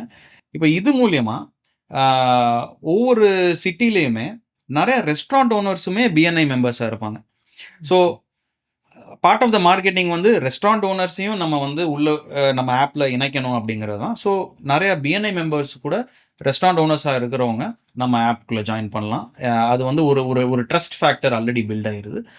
அதே மாதிரி ஏரியா பார்ட்னர் ஆகணும்னு விரும்புகிறவங்க கூட நிறைய பேர் வந்து BNI மெம்பர்ஸாக இருக்கிறவங்க வந்து நம்மளுடைய மார்க்கெட்டிங் மெட்டீரியல்ஸ், நம்மளுடைய அப்டேட்ஸ் எல்லாமே ஒரு ஃபாலோ அப்பில் இருப்பாங்க. ஸோ அவங்க நம்மளுடைய பார்ட்னர்ஸ் ஆகும்போது அஹ், அந்த ஜோனில் அவங்க எடுத்திருக்கிற ஜோனில் அவங்க மார்க்கெட்டிங் பார்த்துக்கிடுவாங்க. ஸோ நமக்கு நல்ல ரெஸ்டாரண்ட்ஸுமே ஜாயின் பண்ணணும், நல்ல ஏரியா பார்ட்னர்ஸுமே வரணும். இது மூலியமாக மார்க்கெட்டிங் நடந்து நல்ல கஸ்டமர்ஸ் டெவலப் ஆவாங்க அண்ட் சேல்ஸ் நடக்க ஆரம்பிக்கும். ஸோ பிஎன்ஐ மாதிரி, யங் இண்டியா மாதிரி பிளாட்ஃபார்ம்ஸ் எல்லாமே வந்து இதுக்கு ரொம்ப யூஸ்ஃபுல்லாக இருக்கும். அதெல்லாம் நாங்கள் ஃபுல் எக்ஸ்டென்ட்டுக்கு யூஸ் பண்ணுற ஒரு ஸ்ட்ராட்டஜியில் இருக்கோம். நம்மளுடைய இன்ஸ்டாகிராம் சேனல் வந்து ஒரு வேல்யூ அடிஷன் நான் கொடுத்துக்கிட்டு இருக்கேன். We are building that value. ஒரு ரெஸ்டாரண்ட் ஓனர் ஃபேஸ் பண்ணக்கூடிய சேலஞ்சஸ் என்னென்ன, ஒரு கஸ்டமருக்கு என்னென்ன பெனிஃபிட்ஸு, இந்த மாதிரி ரெஸ்டாரண்ட் எக்கனாமிக்ஸை வந்து நல்லா டீப்பாக உள்ளே போய் ஒரு கண்டென்ட் நம்ம கொடுத்துக்கிட்டு இருக்கோம். ஸோ அதுக்கு நல்ல ஒரு சப்ஸ்கிரைபர் பேஸ் இருக்குது. அது மட்டும் இல்லாமல் நம்ம வந்து ஒவ்வொரு ஏரியாலையுமே ஃபிசிக்கல் மார்க்கெட்டிங் லைக் பேம்ஃப்ளெட் டிஸ்ட்ரிபியூஷன்ஸ், ஒரு ஒரு இடத்துல ஒரு திருவிழா நடக்குது, ஒரு எக்ஸிபிஷன் நடக்குது, அப்புறம் ரெசிடென்ஷியல் காம்ப்ளெக்ஸஸில் போயிட்டு we approach the home owners residents. உங்கள் அப்பார்ட்மெண்ட் காம்ப்ளெக்ஸுக்கு வெளியில் இந்த 2-3 ரெஸ்டாரண்ட்ஸ் அவைலபிளாக இருக்குது, நீங்கள் ப்ரீ புக்கிங் பண்ணிங்கன்னா உங்களுக்கு கம்மியான விலையில் கிடைக்கும் அப்படிங்கிறதையும் அவங்களுக்கு தெரியப்படுத்திகிட்டு இருக்கோம். இன்னொரு இம்பார்ட்டண்ட் விஷயம் என்ன பண்ணுறோம் ஆன் அ லார்ஜ் ஸ்கேல் என்ன பண்ணுறோம் அப்படின்னா, எப்படி ஒரு கமர்ஷியல் ரெஸ்டாரண்ட்னால நாளைக்கு என்ன டிமாண்ட் இருக்க போகுது அப்படின்னு ப்ரெடிக்ட் பண்ண முடியாதோ, அதே பிரச்சனை ஒரு யூனிவர்சிட்டி ஒரு காலேஜோடைய கேன்டீனுக்குமே இந்த பிரச்சனை இருக்க போகுது. ஏன்னா இப்போ ஃபார் எக்ஸாம்பிள் ஒரு 10,000 ஸ்டூடெண்ட்ஸ் இருக்கக்கூடிய ஒரு யூனிவர்சிட்டின்னு வச்சுக்கோங்களேன். அந்த கேம்பஸில் இருக்கக்கூடிய கேஃபெட்டேரியாவுக்கு என்ன பிரச்சனைனா, இந்த 10,000 பேரில் நாளைக்கு எத்தனை பேர் நம்மக்கிட்ட வந்து லெமன் ரைஸ் கேட்பாங்கன்னு சொல்ல முடியாது, எத்தனை பேர் வந்து கர்ட் ரைஸ் கேட்பாங்கன்னு சொல்ல முடியாது. ஸோ அவங்க வந்து குத்து மதிப்பாக ஒரு எஸ்டிமேட்டில் ப்ரிப்பேர் பண்ண போகிறாங்க. அது எல்லாமே சீக்கிரமாக சேல் ஆயிடலாம், அப்போ அடுத்த வரக்கூடிய ஸ்டூடெண்ட்ஸ்க்கு கிடைக்காம போயிடலாம். இல்லை ஸ்டூடெண்ட்ஸ் கம்மியாக ஆர்டர் பண்ணலாம், ஃபுட் ப்ரிப்பேர் பண்ணது வேஸ்ட்டாக போயிடும். ஏன்னா லெமன் ரைஸோ தயிர் சாதமோ ஜென்ரலாக கேன்டீனில் வந்து ஆல்ரெடி ப்ரிப்பேர் பண்ணி ரெடியாக வச்சா தான் அந்த ஸ்டூடெண்ட்டுக்கு இருக்கிற கம்மியான பிரேக் டைமில் அவனுக்கு சர்வ் பண்ண முடியும். அதனால் ஒரு ஒரு ஒரு ஏதோ ஒரு கணிப்பில் இத்தனை கிலோ அப்படின்னு ப்ரிப்பேர் பண்ணி தான் ஆகணும். பட் எது வேணாலும் நடக்கலாம். ஸோ நாங்கள் வந்து college and restaurants, college, universities, even hospitals, canteens இருக்கக்கூடிய ஹாஸ்பிட்டல்ஸில் நாங்கள் அப்ரோச் பண்ணிகிட்ருக்கோம்.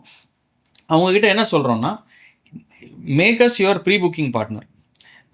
உங்கள் ஸ்டூடெண்ட்ஸ் கிட்ட வந்து எங்கள் ஆப்பை யூஸ் பண்ணி உங்கள் கேஃப்டேரியாவுக்கு ஆர்டர் பண்ண சொல்லுங்கள் அடுத்த நாளுக்காக.